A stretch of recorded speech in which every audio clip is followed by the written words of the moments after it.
I'll have you know that some of these are worth plenty. At collectors' conventions, I've seen them go for... Oh, if they're so valuable, let's sell them. No way! I'm not collecting them to sell. I'm collecting them because they're simple and beautiful and because they make me happy. Why are you so money hungry? Let's watch that again. My favorite clip. I'll have you know that some of these are worth plenty. At collectors' conventions, I've seen them go for... Oh, if they're so valuable, let's sell them. No way! I'm not collecting them to sell. I'm collecting them because they're simple and beautiful and because they make me happy. Why are you so money hungry? I'll have you know that some of these are worth plenty. Okay, we gotta Collectors' stop conventions, I've that seen them now. go We got to stop that now. How are you guys doing? I thought that was the perfect clip for our next guest and what we're starting off as well, you guys. This week and for the next month, starting July, we're gonna start and we are going to do a collector. Sounds like me. So a collector's basically month. Okay, so we're bringing back OG PokeTubers. I made several phone calls. We're bringing back.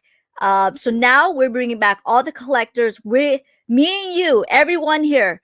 Justin Timberlake is bringing sexy back. We're bringing collectors back into the hobby, you guys. And let's start off with one of my viewer. And let's go. Basic Trainer, are you there? Let's do it. I love it. I love it. Let me go here. For some weird reason, let me exit myself. And there you go. So, of course, I tell us about yourself a little bit. And you watch my stream. You know the questions. And all yours. The floor. Hey guys, Basic Trainer here. Some of you guys have seen me in the chats and people's live streams. The usual victims, but I'm just a pure collector. I'm not in this for the money. I would like to say that I would love to sell this stuff, and cash in, but I just can't do it. That clip that PokeGal just showed is officially my favorite clip. I'm gonna have to download that and then do something with it because that pretty much hits it right on the nose. I have all this stuff, and I can't sell it. It doesn't matter how high it goes. It looks like I'm never gonna sell. A lot of people under my roof don't like that, but hey, I gotta live with that. So at the end of the day, Pokemon's fun. We all enjoy it. We all have our different ways of how to enjoy the hobby, and I don't think there's one way, one right way, one wrong way of doing things. But as long as we're all enjoying it our way, I think that's the way to really do it.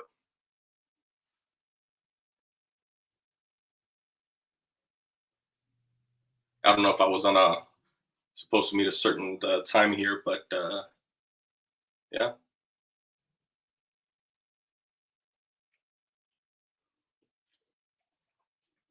Or shoot your questions. Oh, there you go. I thought you could hear me. I apologize. Okay. I apologize. I had myself on mute. Let's go. I apologize for that. Would you like to show us a little bit of your gem in the background? Just a tad bit. Tell us, the audience, what do you have in the background? Well, if you guys go back and look at Swami's video where he invited me on, it looks a little bit different. And that's because we had an open house and we're selling our home. We're transitioning over to Florida. So yeah, very excited about that. But anyway, when I put this guy together, I pretty much did it a little differently.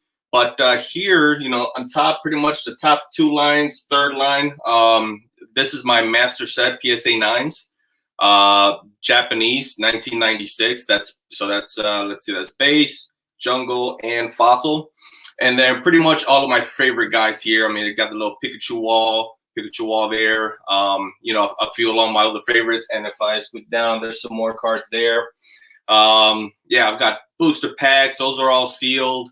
And that's just whatever I can fit in here. I mean, I have a ton more, but back in the day, really, they were so cheap. Like, for example, these first edition packs, I believe I got them for under $20. And to go along with that, this is how much of a nerd I am. I've kept a log of every single purchase that I've made And to look at the original prices of what I got these at and what there are today, I mean, it's just ridiculous. But yeah, this is just a little bit, and hopefully down the road during this video, during this stream, I'm going to show you a few things that I have here that I feel are more unique than these cards here. And it's what really interests me in the hobby. I mean, it's not just PSA cards. It's not your usual, base set booster boxes and sealed and whatnot. It's unique items that I feel like you guys would like. Oh, actually, that's perfect. All right, we're gonna start. I think I know the question to the first answer. I'm sorry, the first question. I'm pretty sure I know. Pick a starter, Bulbasaur, Charmander, or Squirtle. I think I know this one, but all yours. Yeah, easily Bulbasaur. He's a Swiss Army knife of the Pokemon of the starters, so Bulbasaur. Okay, I probably know this one too. Favorite first gen Pokemon? Still Bulbasaur? No. Oh, because your question was specifically starter. Ah. My overall favorite Pokemon is obviously first gen, Aerodactyl. Oh, that's unique. Definitely unique. Perfect. Last card you sent for grading for yourself. Jesus, it was about 500 cards back in August, but I would say the one card that started it all, I always wanted it in my collection, and I was looking at graded, looking to buy it graded, but because of the big massive run on PSA and send everything in, this one card was the one card that motivated me, and it was the what's it called, the Charizard and Pikachu. I'm forgetting the name now. Lucky Stadium promo card from the Gotcha. Pokemon Center. Yeah. Gotcha. That's a hard card. I know what you're talking about exactly. Yeah, I almost have a complete promo one, so I'm pretty excited. Okay, perfect. Favorite overall Pokemon moment? Overall Pokemon moment. So I would say the first Christmas in 1999, my godfather gave me booster packs, and along with the binder, he gave me a base set and a base set and a fossil, and I pulled a Hitmonchan and a Hitmonlee, both holographic. What are the odds of that? Very nice. How long have you been collecting? Oh wow, that was a little harder, to answer, because obviously I started way back when I was a kid in 1999. Obviously, we all kind of gave it that little pause in between, but always kept my collection, and started back up in 2013, right around there. And yeah, I always say it's like it's 10 to 20 years, because it's really perfect. Hard. Welcome to the crew. Okay, this one I'm gonna throw a curveball. Okay, I will not hate you. Who will win the NBA championship? Because you've been watching me, so I want to know your opinion. Listen, I'm a fan of Kawhi Leonard. Oh, good. So I would definitely, I'll go as far as saying Clippers and Nets. That's who. Yeah. Welcome to the books. Favorite unique Pokemon item? Ooh, that one's tough. Oh, I throw a curveball here and there. Usually the question stays the same, but Should I pull it up? Because I do love this item, and I actually have it. Do it. All right. Well, do it. Only because everything, I had it set up at one point, but because of the open house, I had to pretty much hide everything. Okay. All right. Here it goes. Wow, that is so cool. Yeah. That is so awesome. That art of the Charizard and Blastoise are just, they just represent, Pokemon. Obviously, the arts for the blue and red cover arts. I mean, it says it all. Oh, I bet. I think we're going to do 2 more questions. Well, you know what? I take that back. I want to know now. Do you play any of the Pokemon games? Yeah, I would say even actively. I play them. Oh, cool. I still have the Pokemon cartridges, and I actually have a 3DS. So I pretty much play all of them across the board, and it can never seem to just stick to one. So it takes an eternity to finish them. But yeah. That is true. What other trading cards that you play or collect? None. Zero. Call me basic. Call me basic, but yeah, it's just Pokemon for me. And to be honest, Pokemon is expensive enough. So it's definitely expensive enough. Okay, all right, you guys, I'm gonna hop back in. Give me a minute. I'm gonna adjust the camera. And you guys, this is a live Q&A. You guys can ask us anything. You guys, we've been collecting for quite a while. So if you have any questions, let us know. But before we do, we're gonna do a quick shout out to everybody here. We got James. How are you? There's Swami. You know what time is, Swami? Do you want to do the dance with me too? Basic, do you want to do the dance with me too? You know what dance is coming up. Where is my boy? Wait, we have to make the face. Swami is like, oh, with the face? Yeah. There you go. There's our face. Oh, that's the best part about our little group. Oh, hey, Fern. How's Swami? Good. Diva, how are you? My mothers, James, SRR, Juan. How are you doing, Juan? Good to see you. Hi, Hi, Pyro King. Everyone. Oh, everyone is shipped, by the way. So let me know, unless you told me to hold. So, but Pyro, if anybody got their packages, I'm sorry. Let me know as well. I just make sure. Drew says, nice collection. Hi, Alex. How are you? Tyler, where's Tyler? I guess there's Tyler. Hey, Pokesly. Hey, North American Hemp.com.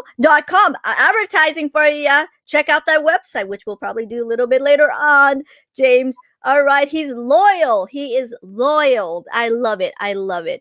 So we're gonna go head a little bit straight to the question, because I have some questions for you of my own. Hey, Amanda, how are you doing? Hey, I'm sorry, am I looking a little shadowy all of a sudden? I thought it was no, not at all. Not at all. All right. Not at all. Not at all. It's because I have no idea how to do lighting here. Okay.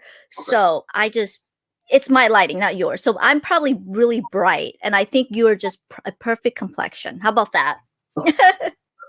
How about that? How about that? So we're gonna go straight to the Q&A, and then we're gonna try to catch up, and then I'm gonna have a great discussion with you, because I think this is great. And you guys, and Basic Trainer is starting off with the collector's edition on. So I'm gonna focus in July. So I'm pretty excited for this. All the next couple of guests are gonna be hardcore collectors. So I'm very excited. All right, you guys, let's go. Beautiful collection. By the way, how long did it take for you to obtain what you have just in the background? Just in the background. Oh God, I recently just got one of these cards, and so I mean, slab wise, right? Slabs. I didn't get into it until it was late 2012, early 2013. That's when I got in. If you look at Swami's podcast, my first 3 slabs were trainer cards. Just because when I saw them, it just struck a chord, and it was the Professor Oak trainer card, Bill, and Team Rocket. I love Team Rocket, so the fact that you showed that clip, it was just awesome. I love Team Rocket, and so yeah, it was 2013 as far as and still growing, really still growing. Hey, Swamp, yeah, it's still growing. It's not stopping. Those were game guides. They are. Oh, I just answered your own question. I'm sorry. I just kind of know that myself. Were they specific to each version of the game? He's loyal. Yes and no, but if you got one, you pretty much could follow, for both games. Remember, the only differences between the games or the versions were, in blue, you could only catch, like the one that just comes off the top is Vulpix and Growlithe. One version you can get Vulpix, the other version you can get Growlithe. And so, but really all you needed was one. One did the trick. Gotcha. How do you obtain Spanish sets here in the US? Ooh, I have something to show. Now that, okay, 1 second. You answer that. I'm going to exit myself real quick. Spanish. So obviously it all depends on, which sets you're looking for.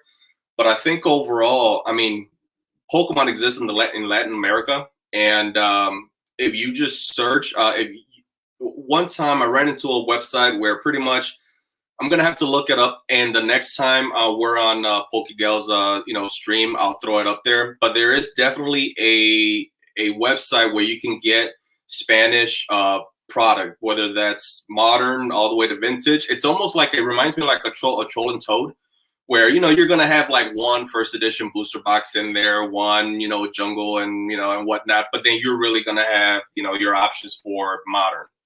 So, but I'm gonna have to get that website for you. Gotcha. So I remember this back then when I was doing Craigslist. This guy had a bunch of these boxes sealed, the Spanish Heart Gold and Silver. Guess how much I got these babies before? I got like 10 of them sitting here somewhere. How long ago? Years ago. Years ago. So probably around $50. No. $40, somewhere around there. No? $28 each. Oh wow, that's I know. So I bought 10 of them, and I was gonna be like, well, these 28, I bought them, I kid you not, just to these were placements, right? So put booster box on top of them. And I was like, for $28, why not? They're just something to sit. Boy, was I wrong. They went up a little bit. So I was like, well, that's a good placement. That's a really good booster box holder. Anyways, I took it out, so I wanted to show you that. I found some of those. So I almost pulled the trigger on that same box some years back, and usually, while it's just more or less for her opinion, and I won't say her name, but someone under my household that I value her opinion, I would say, hey, well, look at this box, it's Spanish. She says, no, it's Spanish, don't get that. I'm like, all right, I won't get it. Well, you got to listen to your De Amor. Did I get it? Did I say it right? De Amor. De Amor. Mi Amor. Mi Amor. Mi Amor. You got to listen to your love. You got to listen to your love. Oh, Mi Amor. Who's De Amor is your love, right? Okay. Spanish, out the door. I apologize. How do I say sorry? Oh, sorry in Spanish. Perdón. Perdón. That perdón for saying that as well. That was so bad. Got everything. Thanks. Perfect. Thank you. Is there a part of your collection that's on a verge of hoarding? Everything really. It's so once again, if I could take a video or a picture of how my room looked before. Oh my, likewise. Before I took it down, and again, I had to take it to storage. I had to take it to family members, just so just so that I didn't want to take everything over to storage, and then God forbid, worst case scenario happens, and there goes everything. So I spread out everything, across the board. Some things even at the bank, and it's all hoarding at this point.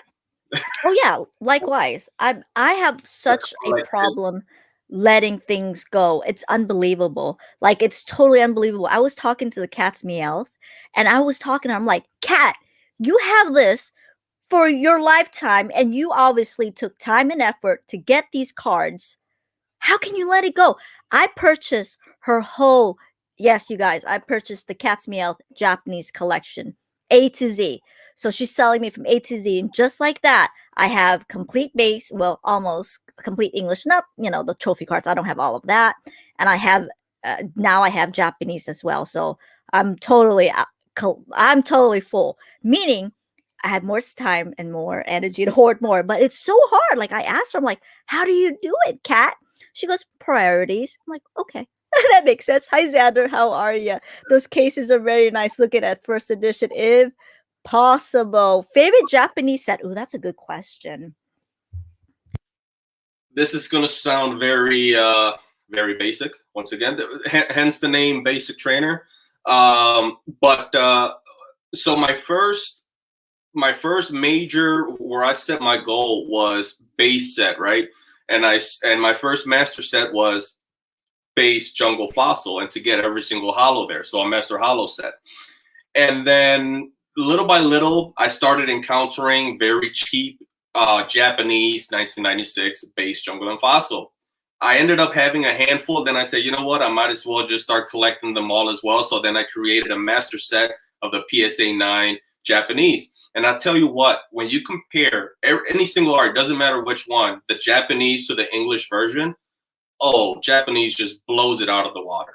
blows it out of the water easily. So it really does come down to the original arts, the original Japanese. And we all know Japanese is just top of the line as far as their quality. $28. Yeah, I actually got them for $28. So I got pretty lucky, and nobody wanted them. Nobody. And that guy had like boxes and boxes full, and he begged me. He's like, "Can you buy more? I'll give you more of a discount." I was like, "What am I gonna do with these? These are placeholders. I'm just gonna put booster boxes on top of them." Yeah. So I thought, I see EV Evolutions right above you. Oh yeah. Which is your favorite and why? Gotcha.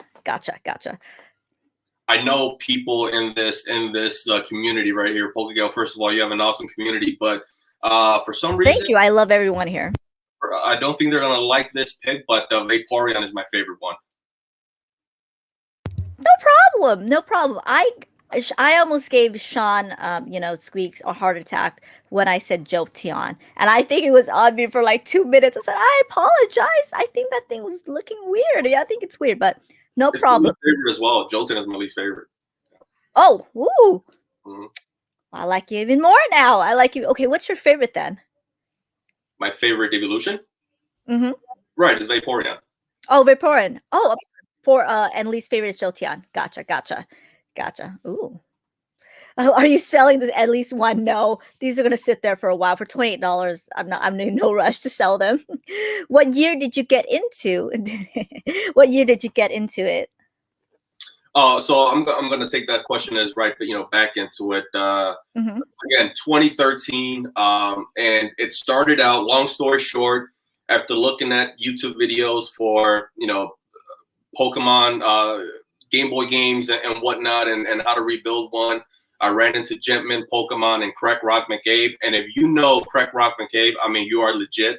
That is an old school, PokeTuber who is no longer, throwing content out there.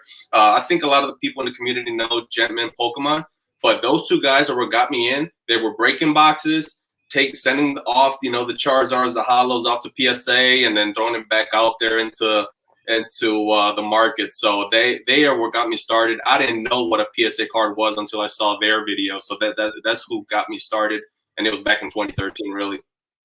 Nice. No, I don't know who that is, but I'm gonna definitely hit them up. So I made several calls, right? I said, look, this is the Pokemon community. Everything's about monetary. Do you want to be on the podcast? So I got several people booked. I'm so excited. Laughing Pikachu. We're working on it. We're gonna get Ryan on, which is primetime Pokemon. So we're getting collectors, right? And I was talking to the cat's meow. I said, look, I love these cards, and you did too. We're in the pennies and the dollars, and we can get them. And look at it now. And she was telling me, she's like, I couldn't see it myself. Did you? She's like, well. I did not see that happening whatsoever. And really, the way I was. My only justification for every single purchase, really, I would say 99% of the purchases, was disposable income. Now, what that meant for us in my household meant that after all the responsibilities were met, bills, mortgage, kids, and then saving on top of that, and investing, real investing, not investing in cardboard.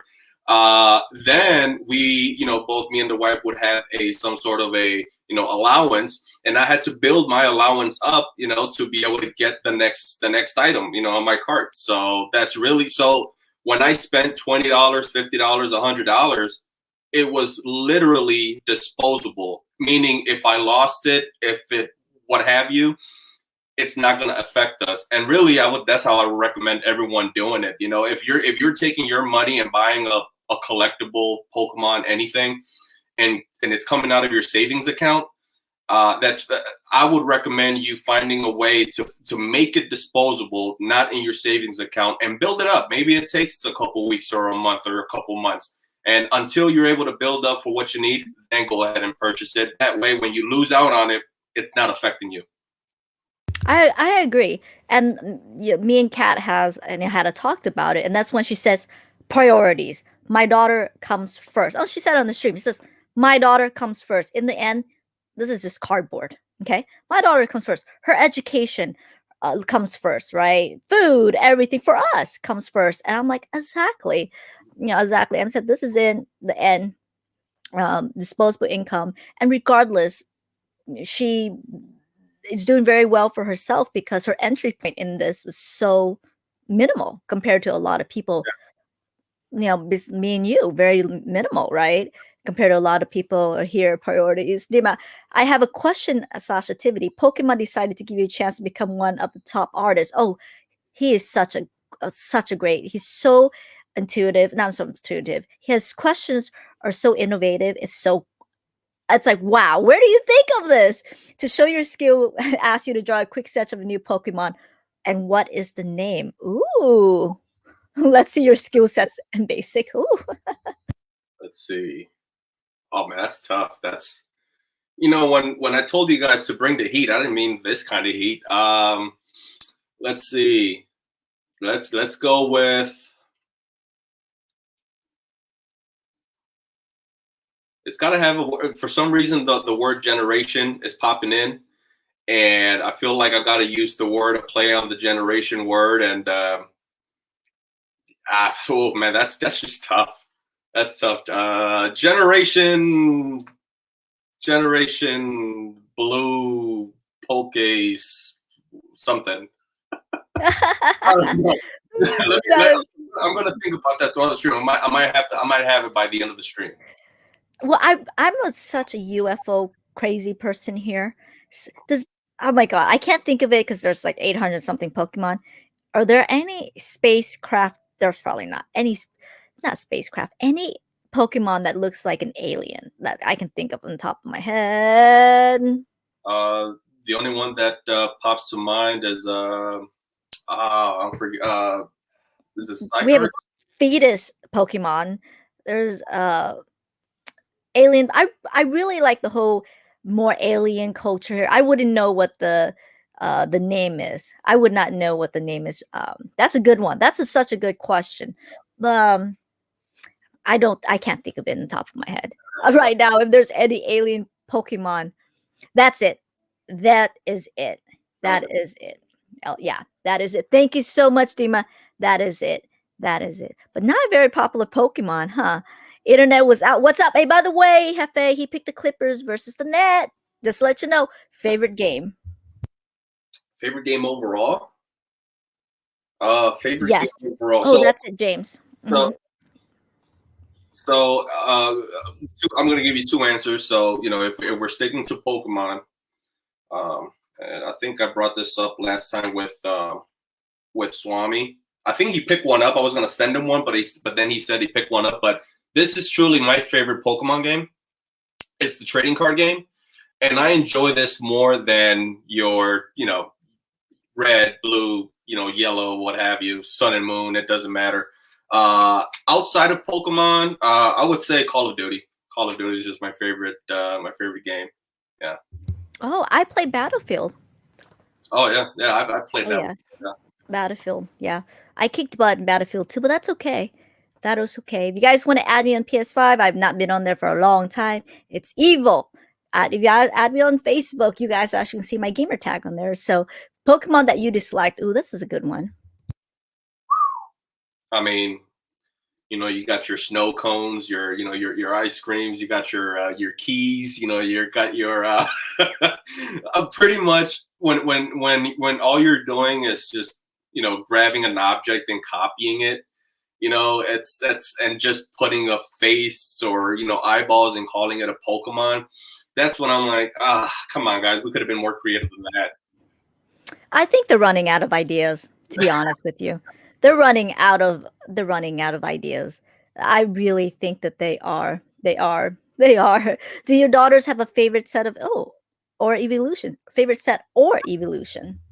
Favorite set or evolution? You know what? I don't think they have a favorite set, but they're or even an evolution. I mean, so first of all, my youngest daughter loves Eevee.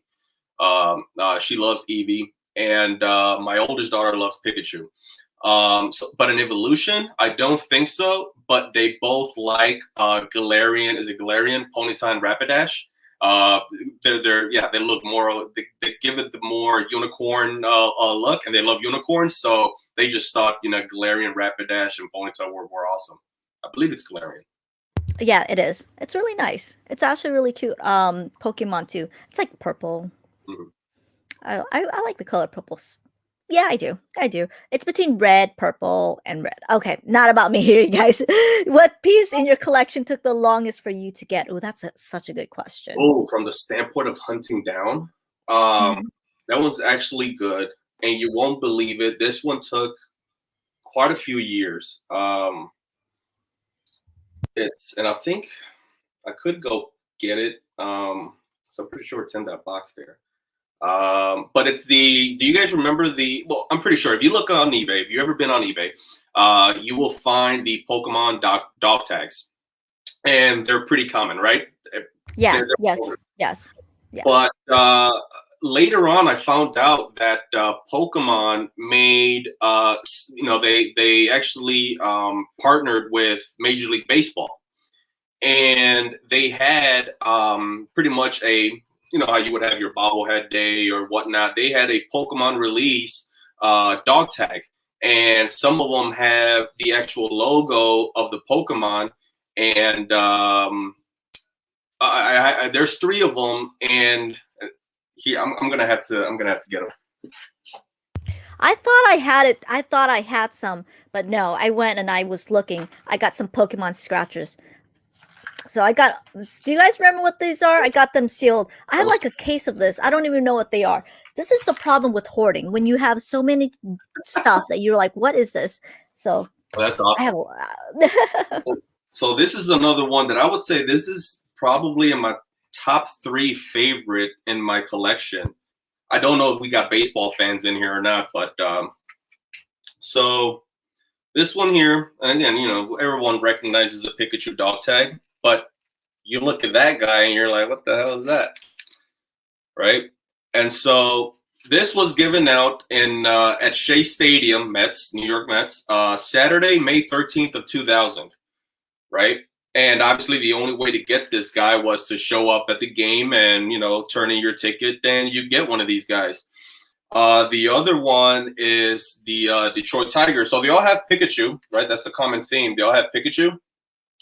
But then depending on what baseball park you went to, you would have something unique. So for the Detroit Tigers at Comerica Park, you have that ballpark logo, the hot dog ballpark logo. And then the last one that I have here is the Baltimore Orioles. And this one's pretty cool because obviously you have the Baltimore Oriole, the mascot. And, what's cool about this, especially the Mets, like the one from the Mets, obviously Shea Stadium, for you baseball fans out there, Shea Stadium does not exist anymore. It's been, demolitioned and it's gone forever. So the fact that this guy was in that stadium, and then the one in Comerica Park, this guy was released the year that Comerica Park first was built, or that year that they first played in that park. So yeah, these dog tags, again, these are my favorite because everyone knows the common dog tag, but no one really knows about the ones that were released for baseball. That's true. That's true. I did not even know it myself. I did not know it myself, Gengar. That's true. That's so cool. That is so cool. Basic trainer. Yes, I love favorite Pokemon set. Favorite Pokemon set. Only because this is what I opened. So I opened so much of this stuff. Fossil. Ooh. What Pokemon would make a good Call of Duty or Battlefield companion? Oh, that's a good question. Where is this? Oh my lord! Here. What is that? What is that? Who's that? I can't see. It's pretty new. It's Armored Mewtwo. Oh, wait a minute. So you got that graded? I actually. Okay, so I went out and I bought tons of these. So I kept it sealed. So did you grade it yourself? No. So this submission that I sent in October is my first submission ever. I always just go straight for the card. So everything that I have here, just is 99% on eBay. Okay, good. We are going to talk about that because yesterday I went on a tangent of how much I regretted sending in some of my cards. So we're going to talk about that a little bit later. What are your next goals for your collection? So obviously, and maybe that's making a huge turn right now, but it's getting a little harder, right? It's getting a little harder on everyone to consistently buy. You know, back then I was buying pretty much once a week, you know, guaranteed. Now I've slowed down to once a month or so. And so now I've got to be very specific to what I'm looking for. It's got to stand out. And honestly, my I would call it a tip. Go on eBay, go on ending soonest auctions, and just keep scrolling and just keep scrolling. And I do that daily. And this is how I found a lot of these things that I never knew about before, just by scrolling. And you know, little by little, I started out with, like, say, the dog tags. I found one dog tag. I was like, I wonder if there are more. Boom. Then I started looking for more. When I found the Topps boxes, because, you know, you would have to look under Topps boxes. Before, I didn't know those existed or still survived. And once I found them, boom, you know, and I only found them when I was looking at ending soonest listings on auction, that I was able to find these guys. Very nice. So you're just like me. We buy random things. Did you see did you see my 10-pound of you see those cards that you graded in the back of Burger King? I have like 10 pounds. I have like this much in the back. Yeah, I saw that. Yeah. Oh my God, it was so heavy. I got that from shopgoodwill.com, like $35. And then I got Christmas ornaments sitting here. Junk. Not junk, but yeah, lots of things. Yeah, when I first ran into those uncut sheets of the Burger King cards, one wasn't enough. I bought two of them, and obviously I bought them for like $3 for the entire set, and I bought two of them. Whoa, nice. Yeah. And I think last time someone checked for me, they were like about 55. I'm like, whoa. Today, but yeah. We need more fairy and dragon types. Oh, a new set just came out from Japanese. I don't know if you saw. I just quickly saw it.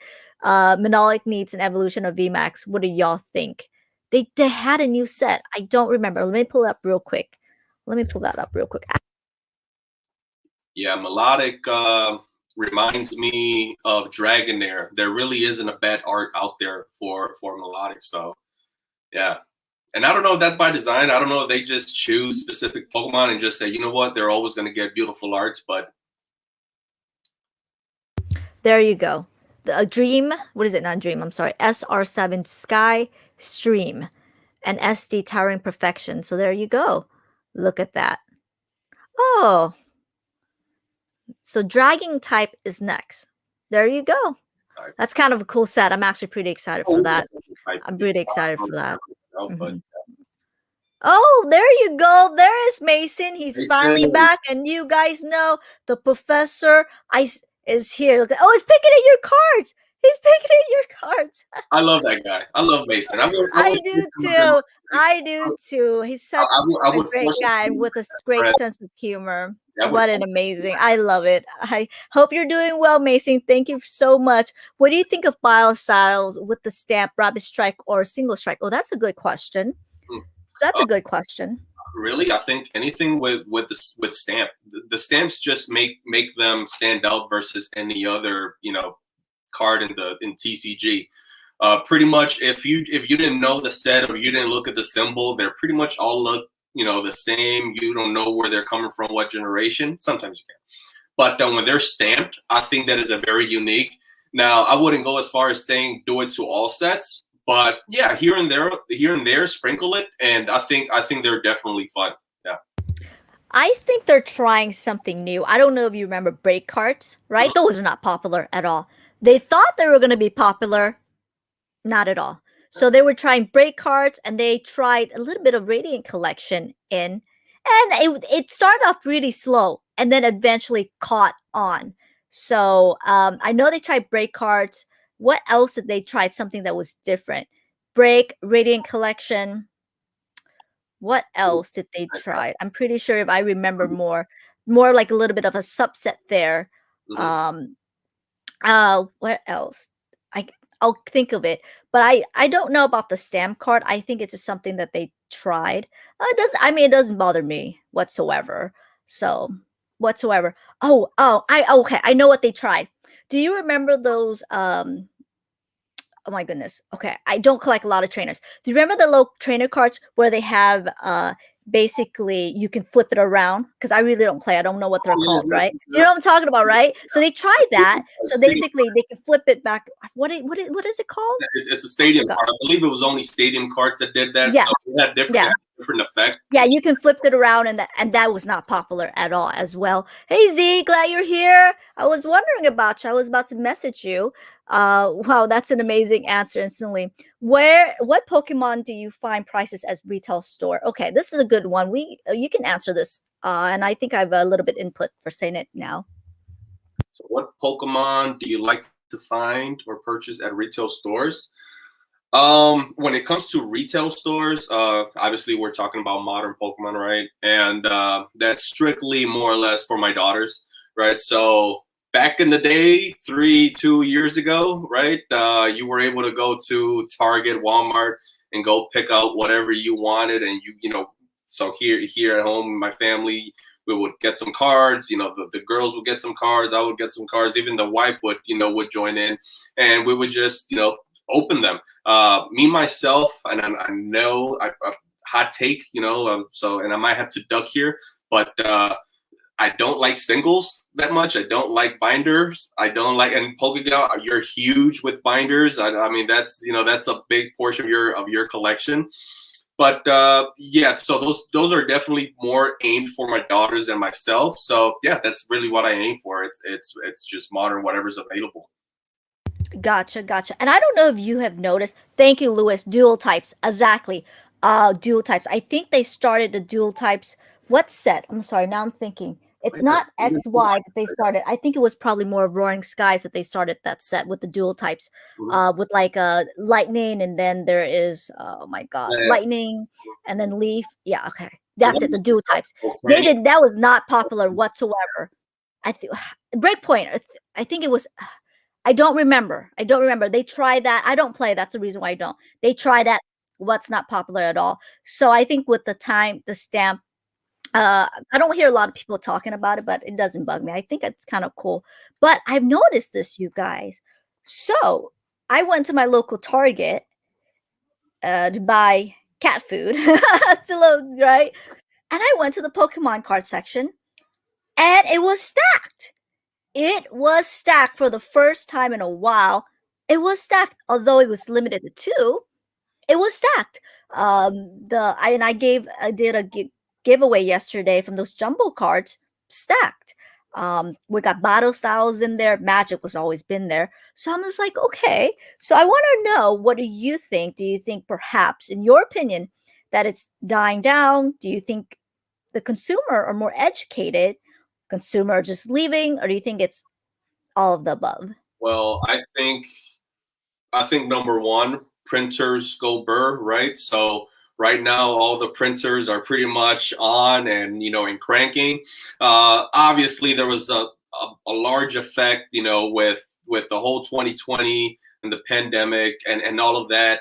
That hit companies, and Pokemon was definitely a victim of it as well. They're not essential, or I'm assuming they weren't deemed essential, obviously. So yeah, they were affected by it, so they couldn't print as much.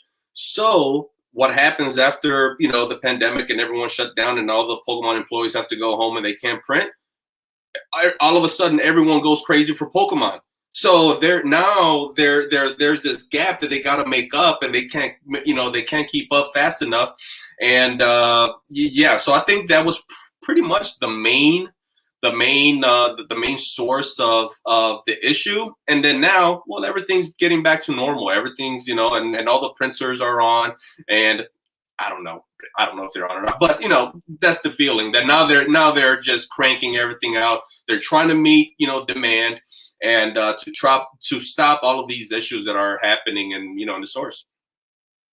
Yeah. And well, not only that, the economy is open back up, right? And mass mandate. Oh, YouTube might demonetize me for that. Oh, YouTube. But anyways, the economy is opening back up. People are going back to work. My butt is forced to go to the office now and here and there. And they're going back and says, look, welcome back. Jobs are opening up. You guess what? You're not going to get your stimulus check anymore. Welcome back up. And I think people didn't really take into consideration perhaps when they go to Pokemon company or printing company. Maybe they have to social distance themselves, and there's going to be less people. And now I guess everybody's going back up. Everybody's like, okay, I whether what you want, what do you think of the vaccine or not, but I guess people are more prepped for that, and people are like, okay, I'm ready to just get going. And I do want to talk to you about this. Sorry, you guys, with the comments, but I do want to ask Basic Trainer, because I've been collecting for 22 years. You've been collecting for 19 years or 20 plus year, whatever. So and so. I want to know your opinion about this. I firmly believe, and this is my opinion, and I want to know yours as well. I firmly believe that Pokemon is trying its best to meet demands, because I have seen it in the past. I've seen all the phases it goes up and people want it, and then Pokemon's like, here you go. They will print. And then people are like, okay, we're done. And then there's a bunch of it left. So what do you think about that? Do you think they're trying their best to meet demands, or do you think they're just trying to? Because you hear a lot of things going on, and I'm like, no, I really think they're trying their best here. I really do. And I really do think they try to tailor to the collectors, but I think they try to tailor to more of the players as well. Let me know what your opinion on that. So would you like the PC answer, or would you like the conspiracy answer? I like to know what you think. Well, okay, so a little bit of both, right? Yes, I think, long story short, yes, of course the company wants to, meet demand, right? Obviously, you don't. There's a benefit to not meeting the demand, because that just keeps everyone thirsty, right? Everyone's thirsty and everybody wants more, right? Hence, that's a little bit of the conspiracy there. And then maybe as we progress and other sets are coming out, then there's an abundance of it, right? And they're printing double, triple, whatever the last set was printing at, they're trying to double or triple it. But that's what my feeling, and this is just, it's not even a gut feeling. This is just, I try to put myself in those shoes. What would I do? Because one of my favorite questions that I like to ask when I jump on people's live streams is, do you think that Pokemon is being more, what's the word here? They're planning a little bit more to avoid another lull or another dead era, right? I mean, we went through a big dead era in the hobby.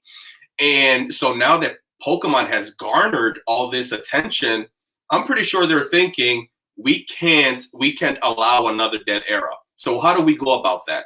So how would I do it? This is what I would answer in front of, everyone on the table. I said, guys, what if we limit, certain sets, maybe those specialty sets, maybe the ones that are really going to stand out, we limit those, and then we really print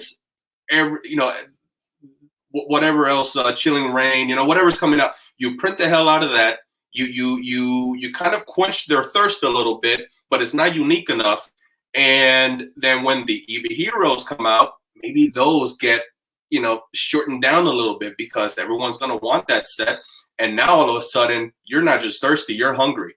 And again, that's just conspiracy talk, right? But yes, they are trying to meet demand, but I think they're also being strategic.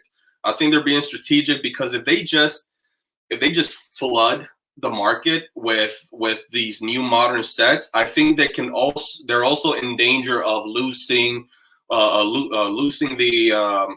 attention it has garnered in the past, pretty much going back to 2016, right? 2016 was one level, and then a few years later, the prices started going up. I don't know exactly what happened a few years later, but then obviously 2020, it took another huge step above that, and I think they're being strategic. I think they're being strategic with how they do it. Gotcha. Okay, that's, by the way, you guys, this is just his opinion, okay. And absolutely, it's a piss. I'm not gonna sit and debate and argue what someone's subjective opinion is. So thank you for that. I wanted to know, because I do remember this. I don't know if you remember when Generations came out, right? Generations came out, and I was in line for Generations, and that Charizard, you guys, hold on, that Charizard of Generation, when it first came out, I think it was going for like $250. $250. Do you remember when Generations came out and everybody was and everyone was like, yeah, 20th anniversary. Yeah, and they did a Super Bowl commercial for that, and everyone was rushing to pull Generations. Let me go here. Where is that Charizard that I have? And I pulled it. I remember I pulled this card in the Pokemon, the GameStop Pokemon, and I was like contemplating, should I sell it? This card right here, that card, this darn card for $220, and everybody was rushing to sell it. And I remember the community during that time, they were so upset. They're saying, you need to print more. You know, we are not paying this ridiculous amount. And I was like, Pokemon was like, we heard you. We heard you. They pumped those darn products out so fast. Yeah. They pumped. And you know those boxes, the little mythical collection boxes for $12.99. At first, you couldn't find them anywhere, right? And then eventually, you can get them at a discount for $7.99. That's when I started hoarding all these stuff.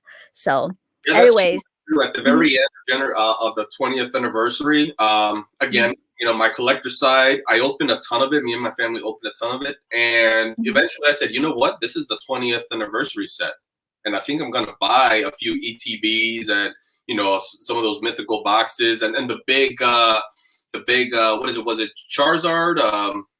Big Charizard box? Yeah.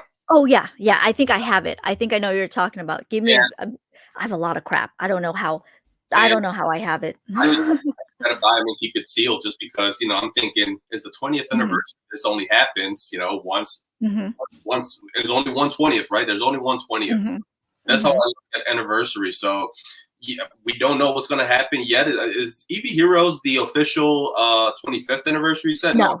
Yeah, whatever the 25th anniversary set will be, it's gonna be huge. Everyone's gonna collect it. Everyone's keeping it sealed. Yeah. Gotcha. Favorite or unique Pokemon card story? While you get that, I'm gonna see if I can find that box. 1 second. At this point, I don't know if it's unique. But let's see here. I remember I talked with Swami about it, right? That's the pre-release. You're not gonna tell from here, but it's the pre-release Clefable, and it ties into the pre-release, you know, Raichu, or the myth of the pre-release Raichu. And I think at this point, obviously, it does exist. It's, you know, this is not a you know, a fable, or, you know, some story that somebody's making up. It's definitely a real card. But the fact that PSA, you know, doesn't want to grade it, you know, BGS doesn't want to grade it, but maybe CGC, you know, CGC seems like they're a bit more liberal when it comes to that. You know, that they're willing to grade a lot more, and out of the grading box that everyone was used to. And so that, to me, the pre-release story is probably, to me, my favorite card story, right? Because it's unlike other cards that, you know, there's the one of, right? You got your illustrators, you know, and those are awesome. Those are awesome stories, right? But they're out there, you know. If you had the capital, you can buy them. You cannot buy a pre-release Raichu today because you can't grade it. If somebody's willing to sell it to you raw, sure, no problem. But who is it? Uncle Dave. Uncle Dave's got one, which, I mean, that's just amazing. Like I said, that to me is my dream card. That if I could just see it once, that's all I want to do is just see it. That would be my one wish in the hobby, is to see that card. So yep, Uncle Dave has it. Uncle Dave have that wonderful this box right here. Yep. That's it. This box right here. When are you going to open it, PokeGal? Oh, never. Never. You guys, I do not have cardboard hands. I have diamond hands. I'm using that term right correctly now. Never. I think I only have 2 of these, and let me go. But yeah, this is the 20th. I had one that was the shiny Legends. That's the whole sitting back then. So, oh my goodness. Yeah, that one was awesome too. I remember when Legends came out. That was probably my favorite modern card. I think I have it in here too. I should. Mewtwo. You probably can't see it now, but the Mewtwo is my favorite modern card, and I opened so much of that Shining Legends just to have that one card. I never pulled it. finally I gave up and just bought it graded.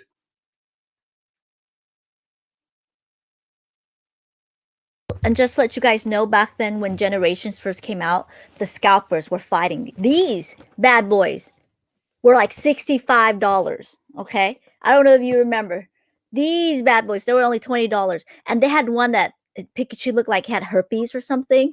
I don't know if you remember. I kid you not. They had one that Pikachu looked like had herpes. I was like, I don't care how much that darn thing cost. I did not want herpes Pikachu's looking at me. I kid you not. It looked like it had something like that. It was all over. I'm like, oh. And scalpers were even, you guys, scalpers back then, they were even trying to sell and flip herpes Pikachus for like $80. And people were like, we want it. We want it. I'm like, come on, you guys. We want it. I will find that herpes Pikachus for you guys. I find it. I kid you. They were like, we want it. And they had like all the Celebi and all that set. And back then you can go to Barnes and Nobles and you can get that for retail. But no, I did not tell anyone. I did not tell anyone because I got all those at Barnes and Nobles. Blue Stripe, that's it. Towering Perfection. Exactly. Those are the cards with the double. That's it. Thank you. What is your favorite Pokemon episode? Ooh, this is a good question. There's a couple. There's a couple that stand out. And so top of the list is just episode number 1. Like I said, if you never watched the anime, if you don't like the hobby, if you have a friend that doesn't like the hobby or is like Pokemon, why do you like Pokemon? Tell them to watch episode 1. And if they're not hooked after episode 1, I don't know what to tell you. But my other one is obviously the Raichu, the Brock episode, and I think it's a 2-episode thing where Pikachu is trying to defeat Brock, and Pikachu and Ash go through this situation where they got to beat Onyx, but how do you do it if electricity doesn't have an effect on Rock? And and Ash wants to evolve him, but Pikachu says no, and I can defeat him on my own. And finally, obviously, he defeats him. Whether that's by the sprinkler going off or whatever. But yeah, that's those are ones that stand out to me. That was a good episode. That was good. Also, this is herpes Pikachu right there. Ooh. Ew. I was like, you can scalp that all you want. I do not want herpes Pikachu staring at me. Do you remember that one? 20th anniversary. Do you remember that one? They said that's going to be the special Pikachu. I'm like, okay, all yours. I do not want that. That's. I was like, no, thank you. No, thank you. Let me go here. Different dual types. That's it. I'm gonna go here. Weird question, but a Pokemon kidnapped Professor Mason, and you need help to keep track and rescue him. What Pokemon kidnapped him, and what Pokemon do you ask for help to find him? First of all, I would be like, I don't care. I'm just kidding, Mason. I'm just kidding. I'm just kidding. Mason is so important. I'm just kidding. I'm like, we gotta rescue the professor. We gotta. Well, obviously, who kidnapped him is Meowth, right? Meowth and Team Rocket kidnapped him, and who am I using to find him? I don't. I've always liked. I've always liked Ditto. I always feel like Ditto, you could do some versatile things with it. Because if you have Ditto, you have everyone, right? And yeah, I'm taking Ditto with me. That's smart. That is very smart. I'm still on debating if I should rescue Mason or not. I kid you not. I would rescue you. Lafaro, that's it. That's it. Every question we're going to ask every guest. Will you want to contribute to Operation Rescue Mason? Side note, enjoy your day. That's really funny. If you could see once in a lifetime legendary battle between 2 Pokemon, ooh, what 2 Pokemon are they? Well, obviously, right? And again, I'm just so basic, right? You go back to the Pokemon movie and the big Mew and Mewtwo fight. If you can see that in real life, right? If that actually existed and you can see Mew and Mewtwo and their power going against each other, I mean, that's just epic. That's just epic. Yeah, Mew and Mewtwo. Yeah. How do you feel about mentoring serious newbies into the hobby? Oh, this is such a good question, especially with a lot of, without naming any names. Well, what do you think about just perhaps? Because I really do think, and I don't think this is even an opinion. I just really do think you got to have the experience to do this. I really do, because I really, again, I'm trying to put this in a very nice context, without being condescending or any of that. But I really do think you have to do your research when you buy the cards, because someone can tell you, I'm going to throw out a card that someone can pump. Name a card. Name a card. Name any card that you think that's not going to sell. Name a card. Oh my god, a black and white hollow cling clang, right? Someone can say this is it, this is the card, but I really think you must have experience, on the people that you're listening to have the experience in the hobby to tell you nobody wants that card. Nobody wants that card, right? Just because it's a hollow doesn't mean that you should grade that card. And that's where I think a little bit of the confusion's going on, right? People, especially with new collectors who come in, they're like, "Oh, that's a hollow. Maybe we should grade that." But or in the opposite, this is for investment, right? If you want to collect, of course, you grade whatever you want, and that's doesn't matter. But maybe if you want to invest, you got to know, okay, is there a demand for that card in the first place, right? Is that card unique, or do people even want that card in the first place? And I think there is a confusion for new collectors that come in and says, "Ooh, okay, so just because this card's 10 years old doesn't mean that it has value even in a PSA slab." So thoughts on that? No, yeah, for sure. So how do I feel about mentoring serious newbies in the hobby? That is so first, that is a very broad question, right? Because what's the hobby? There's not one specific way to do the hobby, right?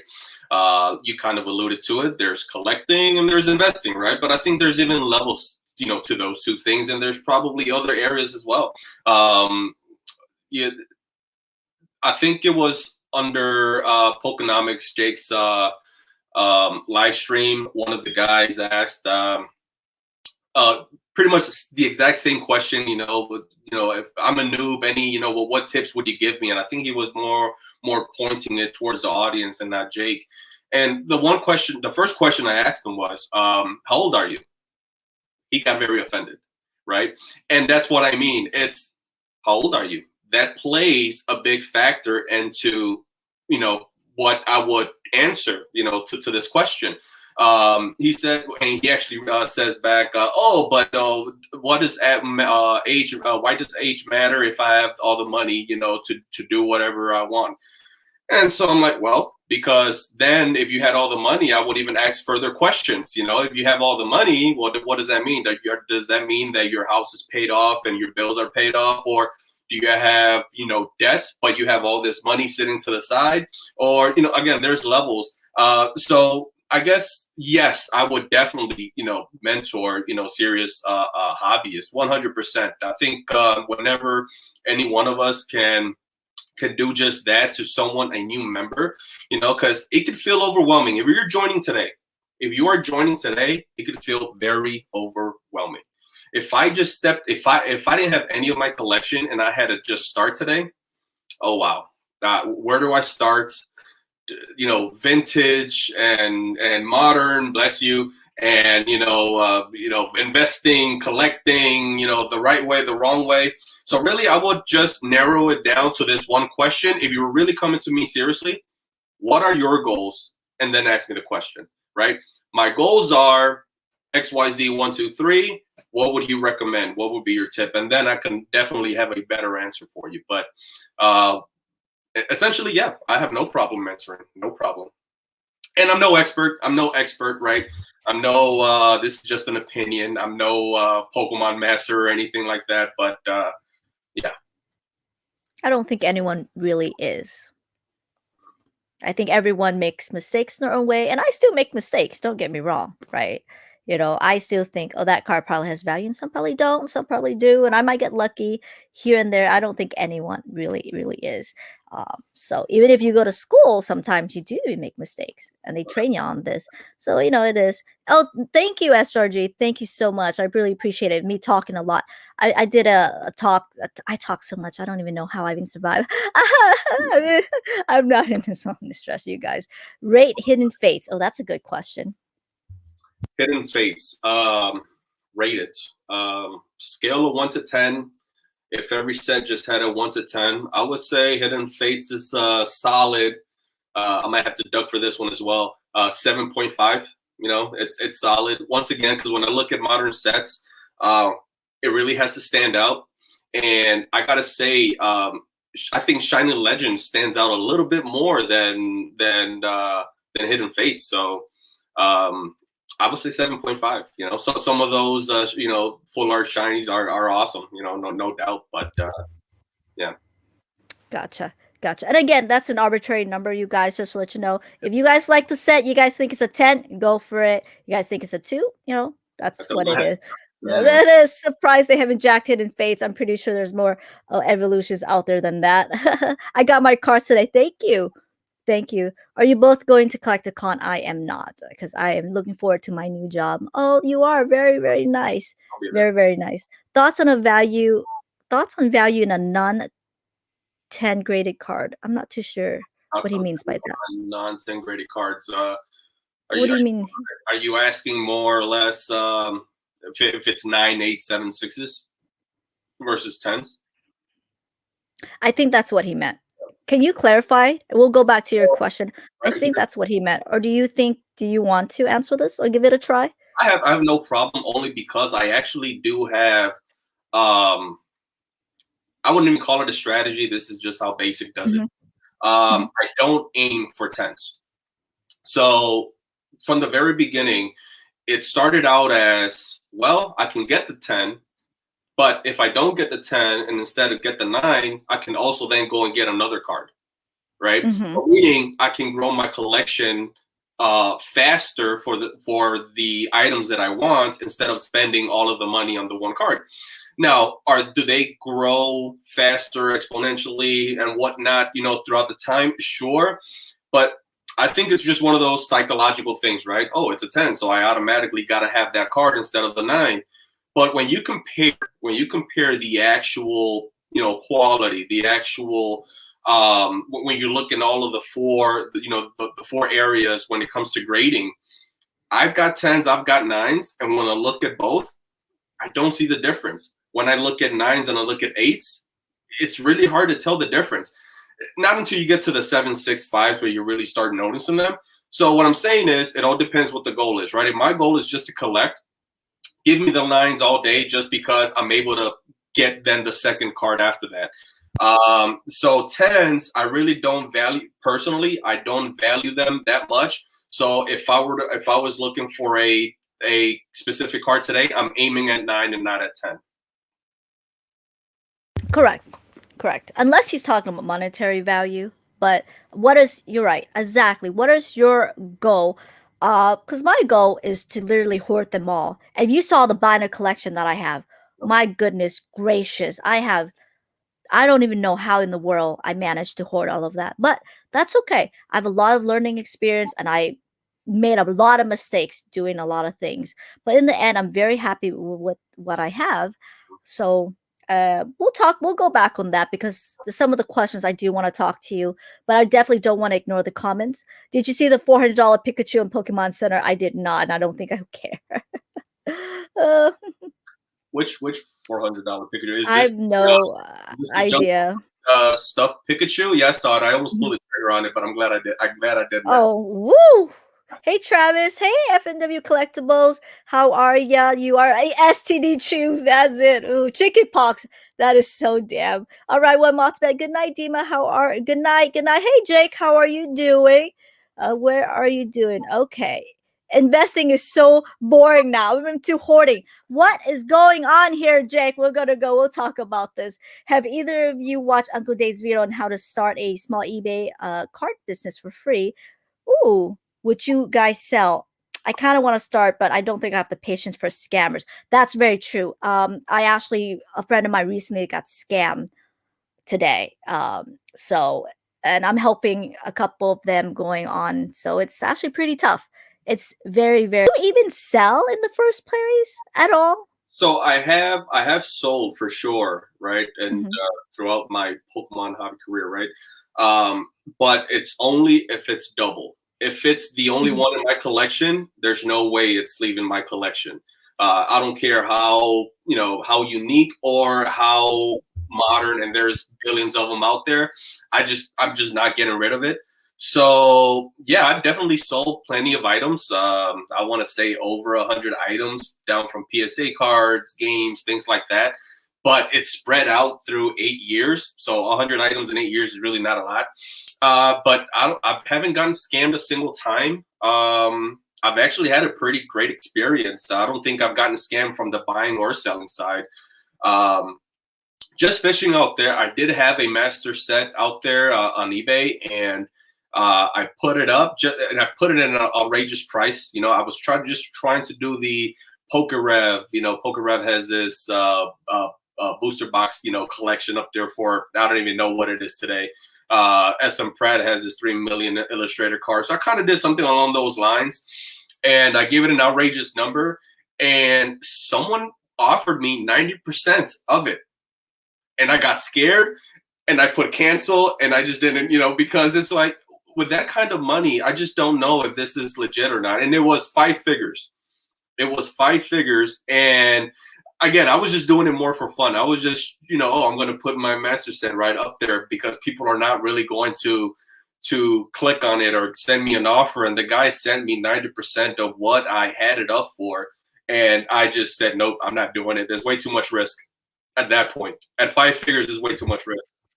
Wow. Wow. Wow. Wow. Wow. That's true. That's true. Says the most educated. I have no idea what they're meaning. I doubt there will be avoiding the hobby again, but under the effect of price because of the activity on YouTube, Poke Burnout, abandonment. Oh, let's talk about that. I just wanted to say real quick, gotta hoard them all. Investing is so boring. You kidding me? You want to see what I have in my room right now? And it's only June. You kidding me? Ornaments. Look at that. Oh, and they light up too. Talking about hoarding them all. Oh, I have a bunch. I'm ready to decorate this room. I am so out of it. I look at that. I'm so ready to hoard them all. I'm so ready. Let's talk about this real quick. Pokemon burnout and abandonment. What do you think about that? I do have some stuff to say. Let me know. So burnout, from a collecting standpoint, I don't see it. From the me watching Pokemon content, yes, definitely, because when I watch PokeGal, it's pure entertainment, right? That's literally. Really. Thank you. I'm not saying that just because I'm here.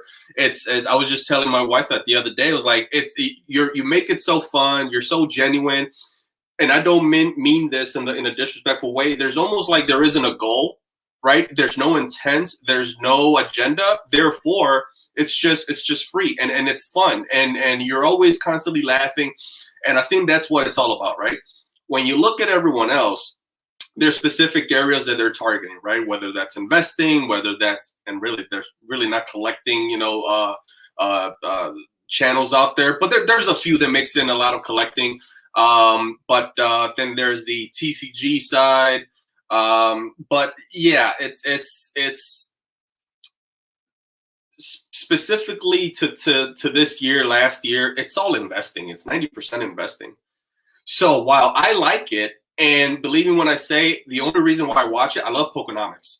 I love Pokenomics, yet I don't invest in Pokemon.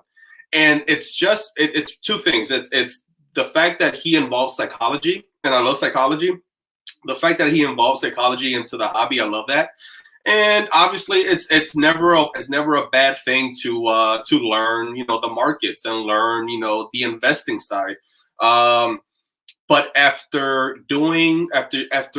doesn't matter where you look at it, everyone's doing the same thing. Obviously, Jake just top notch at what he does. It just gets like, here we go again. Oh, new video today. New video. Let me see. Oh, investing. Oh, another new video. Oh, investing. It just gets boring after a while. That is so darn true. that's why I think you started it all off, right? I really, really, and I was kind of burnt out just doing this, to be honest with you, because I work, I have a full-time job, and so I'm a little burnt out. And then all the channels out there are just like, buy this, buy this. You pull a card that's $500, and then me and you, when we started collecting, we never looked. I at least never cared about what the value is. I just really love the darn card. I really, really do. I really gotta hoard them all. There you go, Jake. I really did, and I really, really like it. And I got. That's probably the Logan now. The slogan now. So, and I made, and you went on, and I was just like, from a collector's perspective, and I got Matt coming on. We're booking Laughing Pikachu.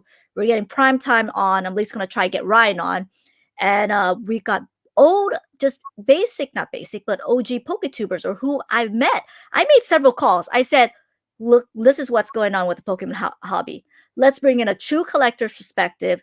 Let's see what's going on. They're like, down. So I'm pretty excited. It's July. I'm just basically pimping up my channel at this point, but letting you guys know, I'm really, really excited.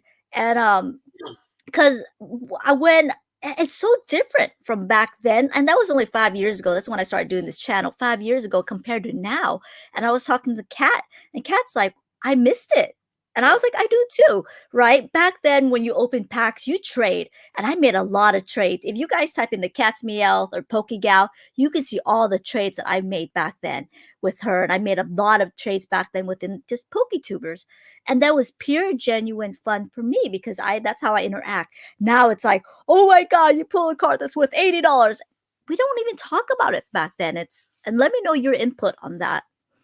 No, that's you hit it right on the nail. It's if you look at it today, right? I'm pretty much subscribed to every PokeTuber out there, right?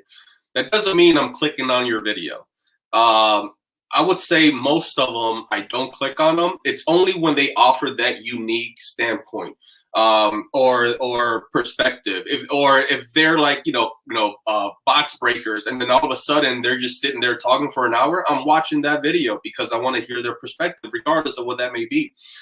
And but if you look at my, if I look through my feed right now, it's crash this, market crash, Pokemon's going down. And the irony about that is, and again, going back to psychology, and maybe Jake, chime in on his next live.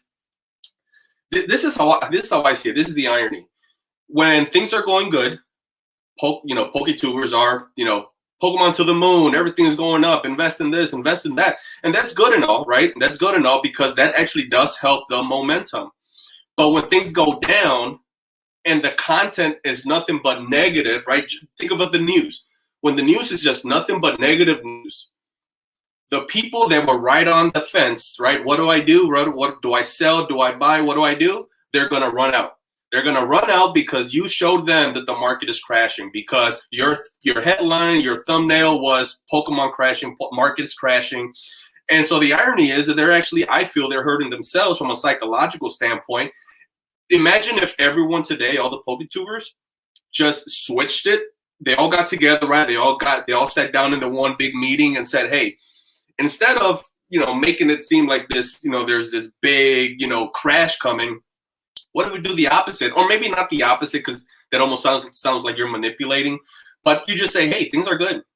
Things are good. Collect what you like. Collect what you love. Buy invest in what you love and what you believe in, instead of, I think automatically that would boost up the morale of the hobby. That makes perfect sense. And to be honest with you, everybody has an agenda, right? Including myself. Absolutely, right? I want more views. I want this and that and that. Everyone has an agenda. And I think it takes a particular person, and of course, right? Not a lot of people can catch on to it, but I've noticed this as well. So, and whether they're sponsored or not, right? Not a lot of people disclose that. I've realized that. But it takes a little particular person just to realize what the agenda is, right? Because, and me myself, right, as a host, I have to make sure to, not to make sure, just to get a more neutral point of view, right? If someone comes on the stream and says, Pokemon is great, it ain't gonna crash, you guys, buy, invest, buy. What are they trying to tell you? What are they doing? But you gotta look deep down. Maybe they're just basically pumping up their Pokemon business so they can make sell, right? They hopefully not, hopefully are smart enough or just more of a businessman or a woman to come on the stream or just basically do their own video, right? And how are they gonna sell and says you Pokemon's dead, basic, it's dead, but that's okay. Buy my slab, buy my slab. You really think it's gonna do that? Do you really think, right? And I saw this at some of the local card shop that I went. They were saying Chilling Rain, super allocated, pre-order now, $180. Super allocated, buy my wholesale. And then I was just talking to a couple of my friends, and my friends like, I heard it's super allocated. And I'm like, just come down. Okay, you're from Long Beach, right? Come down to Orange County. Go down to a couple of Orange County here. They had pre-orders here that they can't sell out for $130. Have you ever considered they're just trying to sell you something and just saying this? They're like, oh, okay. And that's where a lot of people have to just do. Basically, it's very right, and where I think, and I guess where I see where you're coming from, right? And I think there's very good intention. At least I hope there are when they're making that type of video. So, but there's a lot of phases because I think some of the channels out there they haven't seen the phase, right? And I think King Pokemon when he was on here, he said it. There's phase. It goes up, very popular, it dies, it stabilizes and pops up. Dies. Yeah, part of that question, I believe, he said, do you think there's another possible dead era, in sight? In the next couple of years, I don't think so, but I think it's definitely possible after that.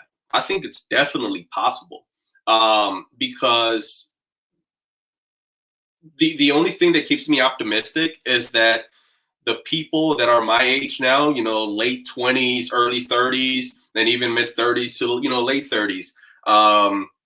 Those folks, just started to come on now. For a lot of people, like it happened naturally a long time ago.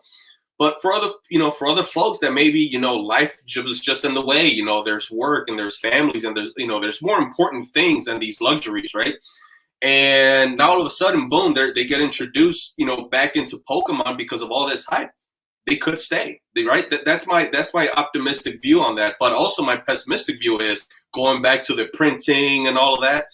Well, if you oversaturate the market once again, right, it can go down again. What happened after 2016? It went down a little bit. It went down, for a couple of years. It did. It absolutely did. I bought these generation packs that I've hoarded for $2 a pack.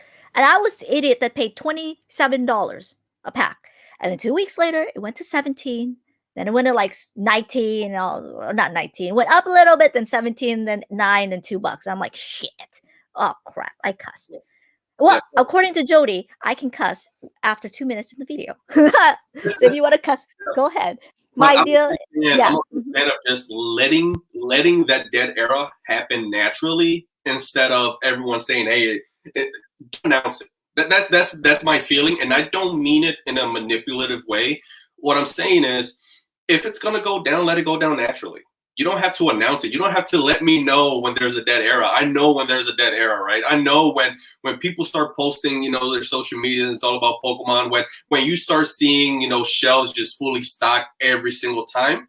Yeah, it wasn't the same as back as 2020 or 2021, but you don't have to, put it on your videos every single day and let people know because every single day. Got it. I mean, one video I completely understand, but to me, I just know because I've been through all of the darn phases. You have too. We've been all the phases. Like I'm telling you, when Evolutions came out, popular. My goodness. Again, I was at Morin in line at my local card shop, $3 a pack, right? And people were like, get out the way. And I was very nice to the kids though. I'm like, here you go, welcome back. It brought people back, right? I would say about 6 to 8 months, and I want your opinion on this. 6 to 8 months, get that darn thing away from me. No more. I can't take it anymore. And I have right now, by courting, boxes and boxes of reverse hollows from Generations and both common and uncommon. Tons of it. If I really, really want to grade, and I have not grade anything, that's why to my opinion, I think Evolutions is just not a set that perhaps you should not grade. And that's just my opinion. And Right. I think I think it's so saturated, but it was very popular 6 to 8 months, and then guess what Pokemon did? Here's 5 more years. I'm like, oh my god, Lord! It's like, oh my goodness. So again, full disclosure, I have 500 cards at at the PSA right now. Which I'll get maybe in 3 years, and it's all for my personal collection. It's maybe there's 15 cards that I'm gonna wind up having doubles, and I'm just gonna most likely sell them. But the rest of them, 485, they're staying in my collection. So you mentioned evolutions. I sent off pretty much every single elite, just one of them, evolutions hollow. So you have the Chanseys, the Machamp, Nidoking, Magneton. There's a few others. Because I want to have the comparison, right? I want to have the 1996, I want to have the 1999, and I want to have the 2016, right? And I want to have, because it tells you a story, right? It does tell a story. Now, it's not from an investing standpoint, right? To me, those cards are going to be they're worth nothing, right? I wouldn't go out there and spend $100 on that holographic Evo Chansey. When I pulled 3 Evo Charizards myself. Me and the family opened 2 booster boxes, and we got 3 Charizards out of it. And I sent them all off, obviously. But I bought myself an Evo Charizard PSA 9, and I want to say it was $25 when they first started rolling out. Nobody wanted, that card.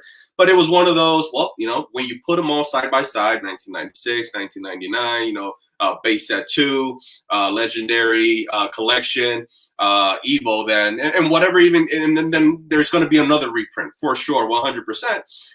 It's just nice to see that story, but from an investing standpoint, like you said, what was the number? I forget the number now, but like 12,000 of those evolution Charizards. It's just outrageous from an investing standpoint.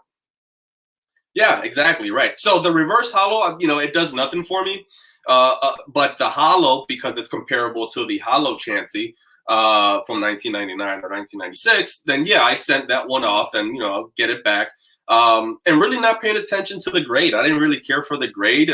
I hope it grades better than an 8. But yeah, I looked at them. I'm like, yeah, everything looks fine. So as long as it gets better than an 8, I'm fine because it's staying in my personal collection. Yeah. Exactly. We'll go back to the comments real quick. I don't want to, but we do have a lot of things to talk. So I'm pretty excited. My idea is to sell if I have doubles. If it's a popular Pokemon, I like that. Okay, nostalgic. It's nice quality. Also, like all the comments in comment of a set for a fixed price. What do you think? Oh, that's a smart idea. That's what I do. I assuming what's what he's asking, right? So basically, you open packs, you get the comments and comment in a complete set, right? And then you sell them. Oh, that's smart. That's actually pretty smart. Oh, okay, so you build the set and then you sell them? Yeah, I think that's what he's trying to say. I know for the comments and uncommons. Right. So if people that don't open packs, right? That people don't open packs, they said, look, I just want a set of comment and comments. Assuming this is what he's asking, and they go on eBay and says complete set of comments and comments, which I have done before. So I probably purchased from you, and that's what I do. I barely open any packs. Well, sort of. Okay, I still do if I support the streamer, but of course it has to be at a reasonable price. So and so. I barely open any packs as close to MSRP as I can. I do it for fun, but if I really want to invest or not invest, but if I really want to just save my money, I just go out and buy the darn card. So I have that luxury of having a local card shop where they bring out a whole stack and I sit. I'm like, okay, that card. So I'm pretty lucky on that. I want to get into collecting. Is it better to buy graded cards or grade? Oh, that's a good question. If you want to tackle this on you for I want to know your right. So there's a lot of factors, right? Like to me today, I don't like singles. I don't like binder cards. But your specific question is, should I buy them graded or should I wait and buy them graded and grade them later? And if you have the patience, 100%. Why pay the premium? When you would get a discount by just grading them yourself. That's what it is. With me though, the only difference is that I really don't. Obviously, you're not going to be able to get a vintage card, and this is the reason why I don't do it with vintage or older cards. I can't guarantee the grade if I'm buying online, right? Sure, near mints or gem mints, and whatnot. And if I get it, a lot of times they're going to be, accurate, and a lot of times not. But even when it's accurate, it's still not guaranteed a 10. It's still not guaranteed a 9. And so, yeah, that would be my reason why, because the way that I treat my hobby, right, my collectibles when I purchase, it's disposable money. So as long as I'm able to purchase that PSA 9 Evo Charizard, I would much rather buy that card, at $25 than buy the card and hoping that it's PSA 9 or PSA 10 and send it off and take the risk. So for that price, difference, I would much rather buy the graded. But if you're looking at modern, and I'm talking about like today's sets, right? If you're looking at today's sets, if you're looking at Japanese EV Heroes, Chilling Reign, what have you, and if you're looking to grade those, right, for your own personal collection, I would say keep them yourself and, grade them down the road. If the prices make sense today, which they probably won't, I would buy them graded, right? It really is. It's subjective, right? Because to a lot of people, they'll spend $250 on that Pikachu, on that special delivery Pikachu, and or whatever it went to 1,000. But to me, at that price, at $250, I said, you know what? I really want that card. I really do. But $250, even after a dip, no. What I did was I bought my own card and I sent it off. At that point, I know in my head, right? I'm telling myself I don't care for what it is, 8, 9, or 10. I'm hoping it's not lower than an 8. I am looking at the condition of the card, but because it's new, I feel pretty confident it's 8 or better. And so therefore, instead of paying $250, I wound up paying, after fees, probably around $70. So yeah, that's how you got to look at it. You got to look at the prices.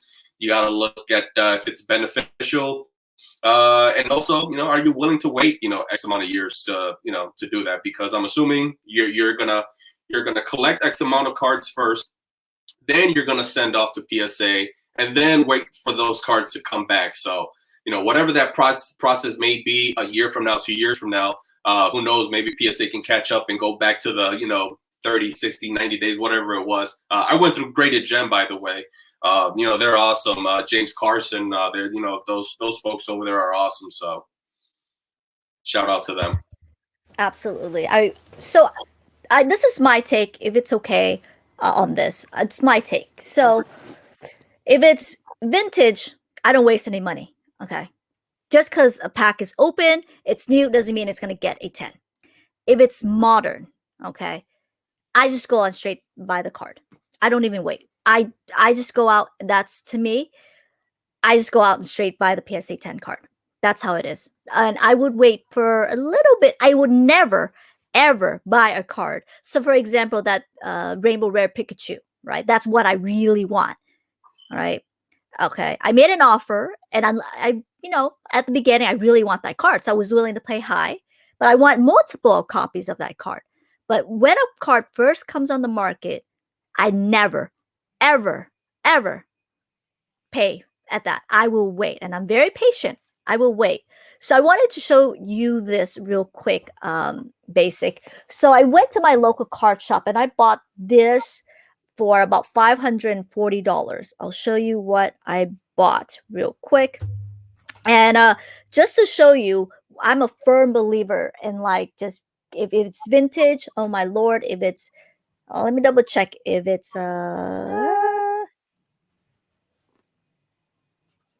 okay, cool. So I want to show you this, what I bought. I bought all of this for $540. So the backstory of this card is, oh, hey, Robert. So the backstories of these cards is that the guy, he fell into the hype. And I'm really good friends with the local card shop owner. So he told me the story. He said the guy fell into the hype and started opening packs, right? So he bought all these packs for like 500 or 300, something $100, the first edition. And he thought that they were going to be pack fresh, right? And he's going to get a 10. And he later went in and sold these cards, all of these that I bought, $540. That means the local card shop paid him half, right? So he got all of this. He spent like what, 11,000 to get $200 back, 220 something dollars back, because he needed to fix his car. Yeah. And I went in, and obviously I am the beneficiary because the local car shop sold it to me. But check out this card. Even though he pulled it packed, it was brand new. Like, he kept it in great condition. But you can tell, I don't think this card can get a 10. Look at that. It's OC, right? Mm-hmm. So, and none of these cards will get a 10. None. None of these cards will get a 10. So, and I was just like, wow. To me, if it's just vintage, I would just try to. I just totally removed myself. I'm going to remove this from the stream. So if it's vintage, I'm just going to save my money up and just try to buy the card straight out. I think it's probably both. For modern, I think it's probably both. I just go out and just buy the card. For modern, I would wait. For vintage, I'll probably still wait a little bit, but based on what the buying strategy is. But how is Travis? Travis, if you may be a little bit clear, how are you obtaining your cards, right? Are you going out personally, like me, very luckily, and get a stack of cards and pick out? Are you opening packs? If you're opening packs, just go out and buy the cards to sell. That's my honest opinion. So anyways, I apologize. That's a total tangent. But I thought it was really cool that I just wanted to show you guys, even if it's pack fresh, it doesn't mean that's going to grade that well. And to show you guys that. Okay. I apologize. I totally went on a tangent, and we started podcasters to hang out and talk. We're bringing lots of people in as well. Cool. I can't believe these hype channels are getting away with switching their own whole messages now. Really? I did not even know that. I don't even watch PokeTube. I just don't. I just watch basketball and then cried when the Lakers lose. And then the Clippers lose as well. People want to hear what exactly. Bias confirmation. Exactly. Oh, yeah, they were calling it the whole time. Oh, my God. I love this dude. There you go. You got to love. He seems cool. He knows what he's talking about. Agreed. It's a doom. Okay. If I may ask, how much are those 3 cases of Pokemon worth? Oh, in the back. Your background. How much do you think it cost? Oh, they're talking about the. Yeah. It confused me a little bit. Yeah. So it's actually it's one case. It's a 3-window, one case. And honestly, I got it for, I want to say $10. Wow. Deal, right? Wow. I got it from work. It was laying around for I don't know how long. Finally, I saw the HR rep, and I took my shot at that point. I shot my shot. I was like, "Hey, what are you guys gonna do with that bulletin?" And then, he says, like, "Why? You want it? Are you interested?" I was like, "If you're not gonna use it, then yeah, it's just gonna, eventually someone's gonna break it." He goes, "All right, okay, how much would you give me?" I'm like, "Well, I already knew because I was in the hunt for these." And he says, "Yeah, how much would you give me for the company, right? Because there's like a fund that goes in, and then they throw a party, whatever." So I said, "Oh, I don't know. I mean, name your price, and if it's fair, I'll definitely pay it." I'm thinking $200, because a 3-window, it's like $350, $400 on eBay. That's eBay. I haven't outsourced it, right? And he says, "How about $10?" I'm like, "That'll work." $10. That's funny. That's so cool. That is. I just want to say, Poke Knowledge, how are you? Yeah. Oh no, I'm very close friends with the local card shop. Not pulling a leg. And I'm letting you know, I work in the finance industry, and I know debt consolidation. I know all that stuff. People are terrible with their money. Oh, there you go. Mason even said it in the next comment. Terrible with their money, right? They would invest. This is how some people would do things like this, right? They will buy into an investment with their credit cards while paying interest on that credit card, and that's an investment. I'm sitting there like, that's not investing, dude. Like, like they can't pay their credit card. They'll put it on their credit card, right? And they'll just pay the interest. And like, oh, that's investing. And people would just refinance their home. Crazy things. I'm telling you, it is crazy thing. And I did a little bit of very little of bankruptcy law. I'm telling you, it is crazy. People don't know how to money manage. And when they fall into that hype, right? They're like, oh my God, you really think if I can get that card, they'll look at the PSA 10, they'll do the calculation, they'll be like 11,000, but it's a PSA 10 card. Back then was probably like, they'll probably look at it and they'll be like, oh my God, that's like a $9,000 card. That's an $8,000 card. And they'll do the calculation, not knowing how long to take that card back. How hard is it to really get that PSA 10 card? And that's how they sell it to you. Do you really think these box breakers can sell? Guess what? You're going to pay me $1,000 for these pack. But in reality, you're just going to pull a card that's raw, that's worth $100. Okay? Do you really think they'll sell you those? And you really think that's the message they can sell? That's how they do it, right? They'll put $1,000. We're going to search for that $8,000 cards. And there are people like, really? $8,000? That's how they really do it. I'm telling you. I've seen it in the fight. Knowledge. But one of the, and I'm sorry to cut you off there. I'm sorry. But it kind Don't of, care. yeah, but but kind of going off of what you were saying with the credit cards. I send out 500, right? And you were talking about how people don't know how to manage their money and whatnot. And so, I was under the same dilemma. So back when I decided to pull the trigger on my cards again, I hated the fact that they were just in binders. So I didn't want a lot of these, cards in binders, or I was just going to sell them. But I wanted to keep a lot of them. So I said, okay, let's grade it. Well, I don't have for what I think it's $4,500. It's going to cost me, and we're not even talking about upcharges now, right? But like so I had to figure out a way, right? I had to be strategic here, with the wife. And how can I send these off, right? And not only make it sense to me, because I'm very responsible with my money, and our money. With that said, how can I send off these 500 cards and justify the $4,500, right? And so I talked to her and I said, hey, obviously I don't have $4,500 disposable for the hobby. I said, how about this? So this money, obviously, my collection is our collection, right? And so what I told her was, look, we know that there's value in every single card, right? We know that there's value in it, regardless if it's $5, $20, or $1,000.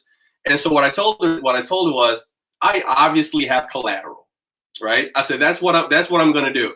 And she knows it. They're like, but you never sell. I said, no, believe me when I say, when it comes to our money, if all of a sudden Pokemon was worth $0, I will, then that would defeat the purpose. But I said, I will sell off part of my collection. And I told her, really, I have this is probably the one I would be willing to let go right away. But this guy, I will sell this guy. I would get those $4,500 back into our account. And now I have, $5,500 to put back into the hobby. So when you were talking about how, irresponsible people are with money, or how they don't do a very good job of managing their money, even then, to just send off $500, I couldn't do it. I needed to find a way to how to justify it. And the way I did that with the wife was, I've got collateral. And if for whatever reason, things just go south, I will sell off one of these boxes, which I doubt they'll go down to zero. I doubt that, but it can happen for sure. Yeah, exactly. And it's nuts because you and I, right? Obviously we know how to fund this. And by the way, when you have all of that, and we'll talk about that later, about me sending those cards to PSA. I'm just having second thoughts again. And I'm just like, oh my Lord. But these, when I bought them for they were super cheap when nobody wanted it, right? So if I sell them, I'm making my profit, right? I'm selling. I don't know if you ever saw Going Twice. That Travis, genius, right? And I asked him and he gave more than I thought. I was like, well, thank you. So the way that he made his money was super it was very smart businessman, you can tell. So he was like, and I was trying to explain to other people how they were doing their money.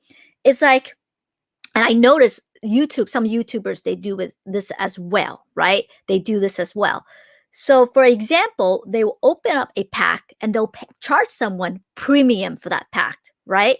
So for example, the grading back then was $12. So they'll charge the pack, they'll get a pack for, let's say, for example, a pack is $6, okay?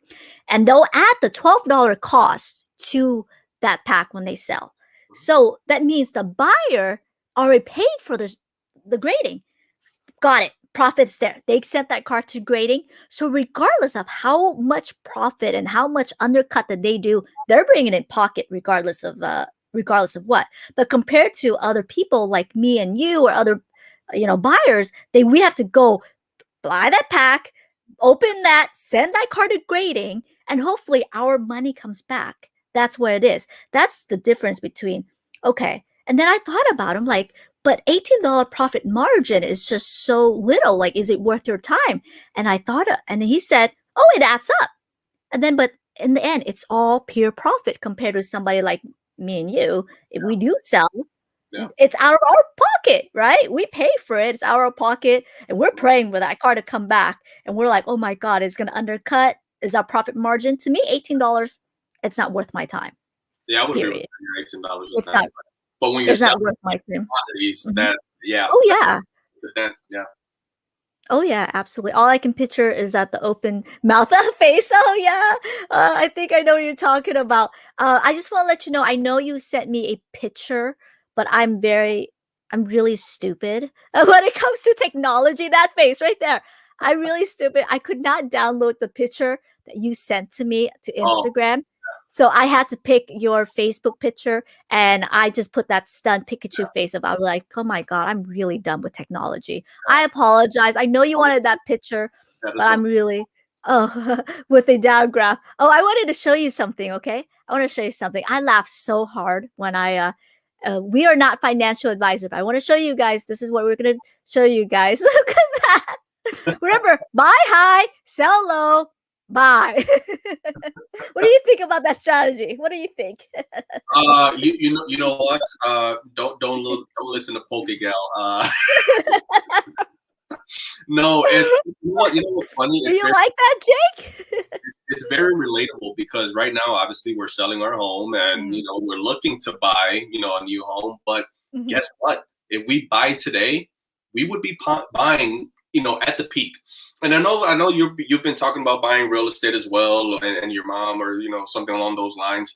But it's crazy how comparable it is, because if I buy at the hype, right, in the home market, if I buy at the hype, then that means that there's a possible crash looming, right? Because the news, right? The news, there's a crash coming. There's a financial crash coming, right? The housing market crash, right? Because of all these things, there's going to be a market crash. So it's hard not to think about those things. And then if I buy at the peak today, $30,000, $40,000, $50,000 above, asking price, and the asking price is already high, as to begin with, then that means when this market crash happens, people are going to lose. And I don't think I want to join the crazies. And I learned from this Pokemon market, because this is probably the first time I experienced that rocket ship, right? Back late fall last year. What was it? October, November. I mean, prices went up.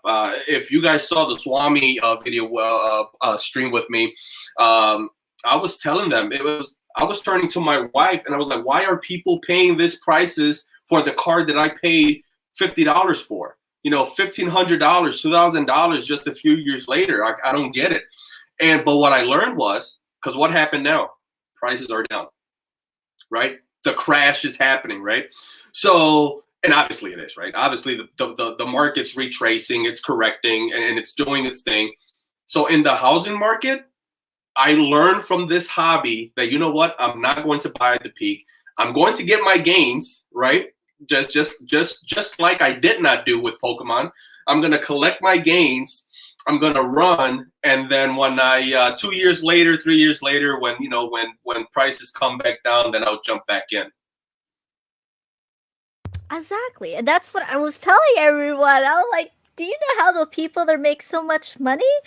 It's because they buy during the low, and they know when to. They know when. I hate to say it, but they really know how to hold, and they know when the market to sell. They're selling now, and I think it was Jake that says sell into the hype, but not me. But not us. We are really true collectors. But don't get me wrong. If someone comes in and says $30 million sold, sold, Yeah. sold. You haul this baby away. Sold. Let's get that house in Newport Beach, girl. Sold. Don't get me wrong, okay? It has a price. Sold. My entire collection has a price, but that price is not reasonable, right? So, it's not going to happen, and unless I need to feed my family, unless I need to put a roof under our heads, my collection is going to stay, and I will do everything in my power to keep it and not make that an option. I'm not making selling Pokemon an option. Yeah, it will hurt. Oh, now they're bidding 53 cents. Really, Mason? 53 cents. I do my own trust in there because my mom knows nothing about Pokemon. So I have a couple of trustees. So I have two. Actually, I'm adding a third one. And in the trust, you can write conditions. You can write instructions of what you want. I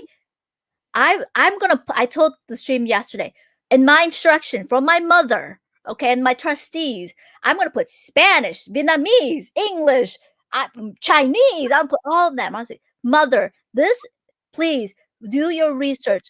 Not worth $200. Imagine she sold all this for $200. Oh my lord! Please, mother. And I'm gonna think I'm gonna have to put like squeaks or something there to help. That's the book. That's what I need to start doing. Mother, do not do that. Right. And I told the wife that if I ever pass away, right, she needs this book. Right. It would have everything in here for her to be able to sell off. I said, if I don't exist, go ahead and sell everything, right? Go ahead and live very well, on my behalf. I don't care. At that point, I'm really the only one that really cares this passionately about these items. So I told her, find this book, and then do what you got to do. You have to put it in a trust. You have to. Right. Where is it? Location, north, south, east. Write it all down, okay? Because you can't talk when you're gone. So I told my mom. So, but I do not know. I love my mother, but sometimes, hopefully, it was cheap enough. How do I invest in Pokemons? Hopefully, not the person who says that. Yeah, no, and Pokemons, it's very easy to invest because no one's buying Pokemons right now. No one's buying it. It's Did you not see that chart? Come on, that chart makes perfect sense. Okay, all right, that's it. Remember, you guys, perfect sense. 1400 for Tsino back then. What box is right next to her head with that well lord? Oh, this is the 7-Eleven collector's box. That's the 7-Eleven collector's box for the Japanese. That's nice. Thank you. I like something. I'm like, hey guys, Robert, how are you? I said, Mason, can I buy your store? Let's bid on Mason's store. Okay, he says 53 cents, 54 cents on his store. Look at that. I'm opening packs. I'll probably buy the ones I want, like you're saying. Exactly. Buy the cards that you like. Buy it smart though. Don't I just want to go work for Mason. No. How could someone? Oh, we already got that. Poke knowledge. We talk about that. What is your favorite Pokemon character? Non-Pokemon. Ooh. Are you talking about like human wise look alike or like James? I guess just because of how limited, and maybe limited is a stretch, but every time this character came on, I would just listen as if they were sharing this knowledge that you cannot get anywhere else. Professor Oak. When Professor Oak came onto the screen, you listened. So, yeah. Okay, so this is so true. Okay, this is my background. Okay, you guys know debt consolidation like companies, right? National Debt Relief and all that good stuff. I don't name them all. National debt law firms that does it. We will reduce your debt. This is how you do. Wait till you charge off. Do you know what Bloom did in the pandemic? Those companies. And you know what trend a lot? Do you know who's making a lot of money as well? Bankruptcy attorneys right now. Right now. People are struggling. So that's People are struggling. Job loss and yeah. They are totally struggling, and people are refinancing their home. They're doing a reverse mortgage. By the way, do not do a reverse mortgage. I'm not an attorney, but I am one, but I'm not giving legal advice. Please do your research on reverse mortgage. Look up Dave Ramsey and look at the ramification of reverse mortgage. For anybody that wants to do reverse mortgage or thinking that's I think it's predatory loaning. But anyways, tangent. So they do target those people. Do you guys know like Midland loaning, right? And they'll say you qualified, and they know your target score. They know if you're paying your credit cards debt or not, right? You ever get those Midland loaning? You qualify for $10,000 now, and you look in that little big fine print. Oh my God, that APR. That's how they do. They target those people. Exactly what Jake said. $60,000. Jake is $60,000. Oh, didn't know what APR would be. You pay me, man. oh, that's so funny. Hey, Drew, I can't imagine going to depth due to Pokemon. Oh, people do. There's this guy that always.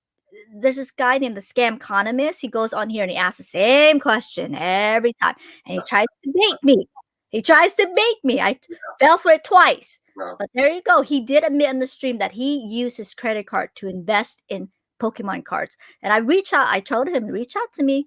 Let's see what we can do. He spent it all on buying Pokemon cards. And you guys would think that's nuts, but these people, and I'm not going to tell what's going on, but people have privately reached out to me and said, look, I'm in massive debt buying Pokemon cards. Why am I not making money? And you'll be shocked by the number they say. It's really true. It's really true. Those peaks of last fall, it was so hard not to believe that it was just going to keep going up, right?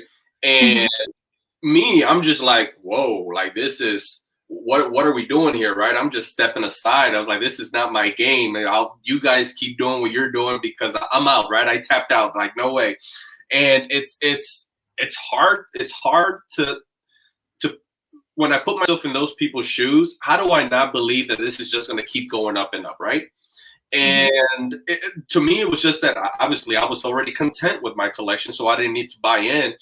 But I can definitely see why people thought that. It's all psychological. But man, it happened in cryptocurrencies, right? Or even in stocks all across. If you bought at the peaks, you're hurting right now. The thing is that I think easy money is not value money.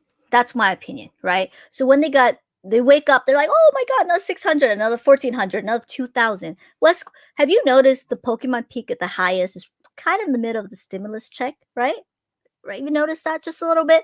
I remember that first edition of Umbreon, it was going for this card right here. Someone offered me, let me see this card right here. Someone offered me on eBay. And I'm like, this card, the first edition, a very nice mint on eBay, it sold for $650. I don't know if that person paid or not, but someone reached out to me and says, I'll give you $700 for that card right now.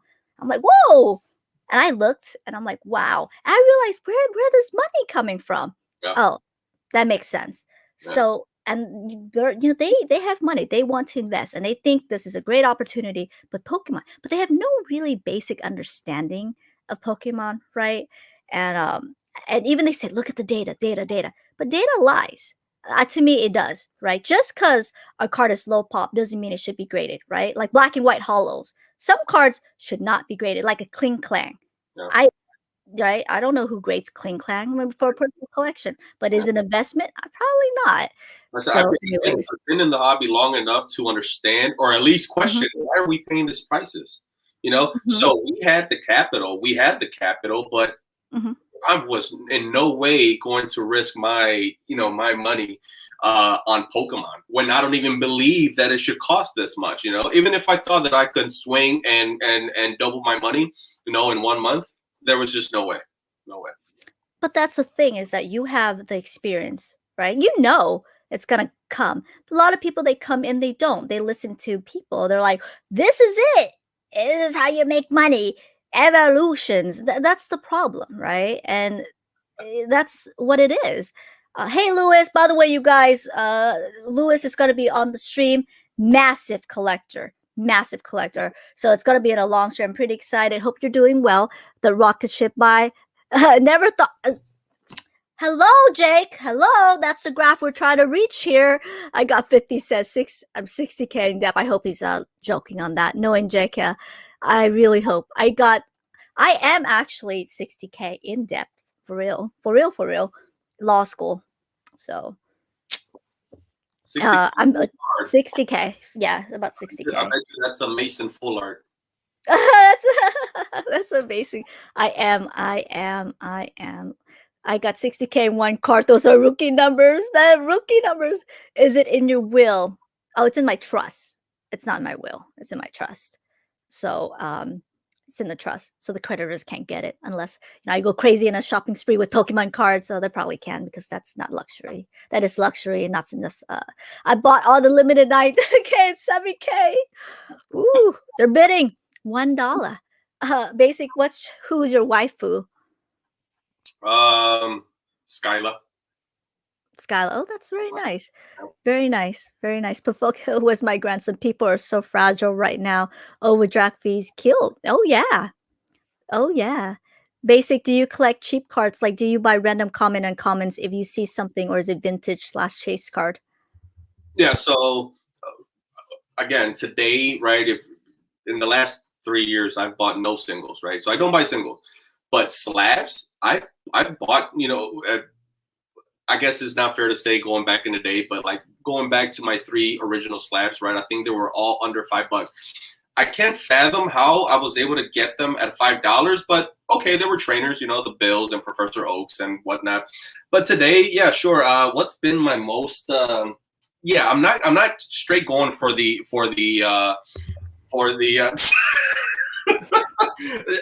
hence my name, Basic Trainer. I am basic. Thank you, Mason. But yeah, no. I don't go for the chase cards.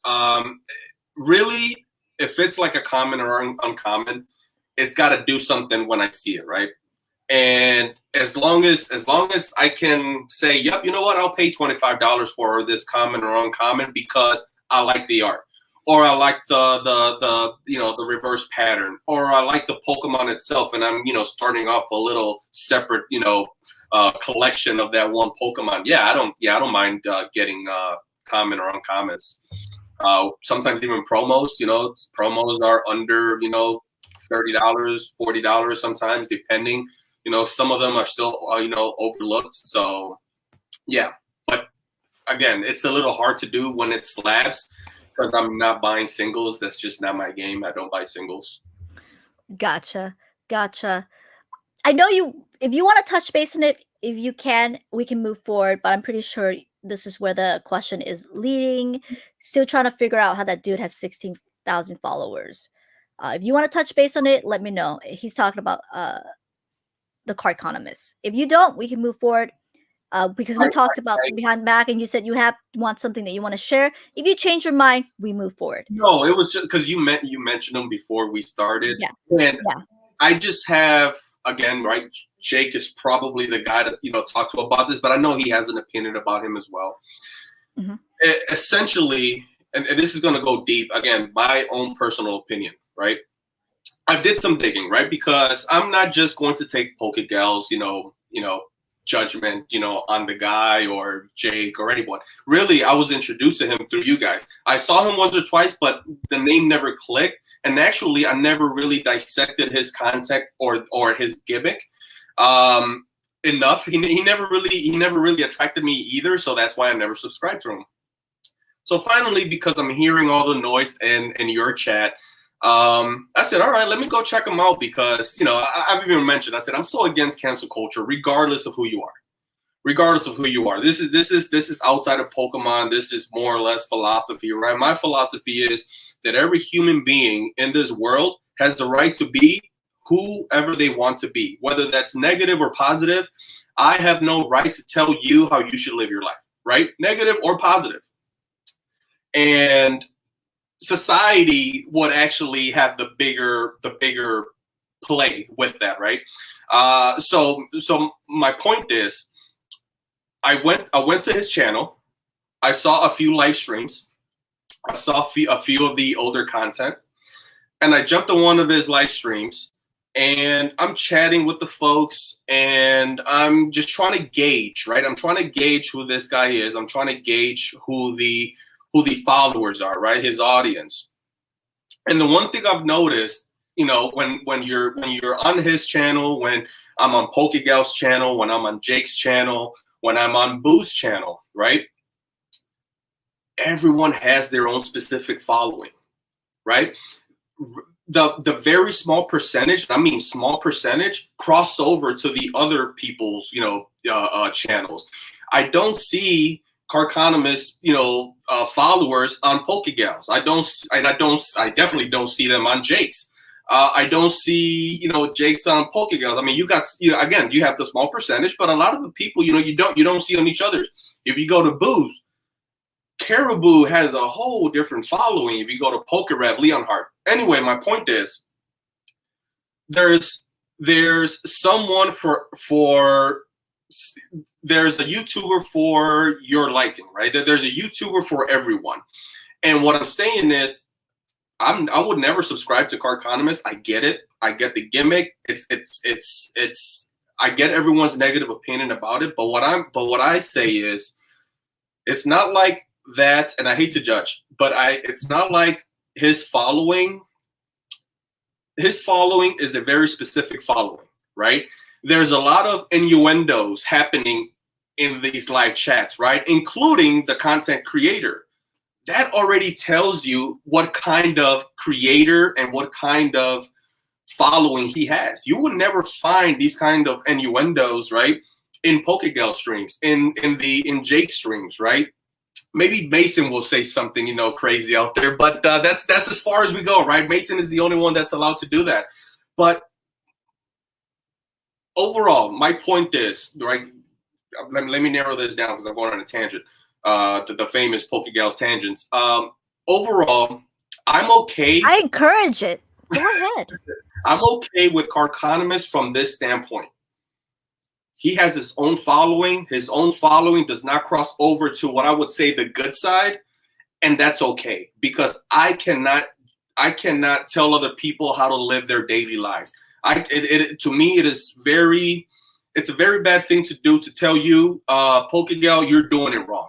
PokeGal, you should not be watching this guy. You should not be scamming people, right? I'm blocked.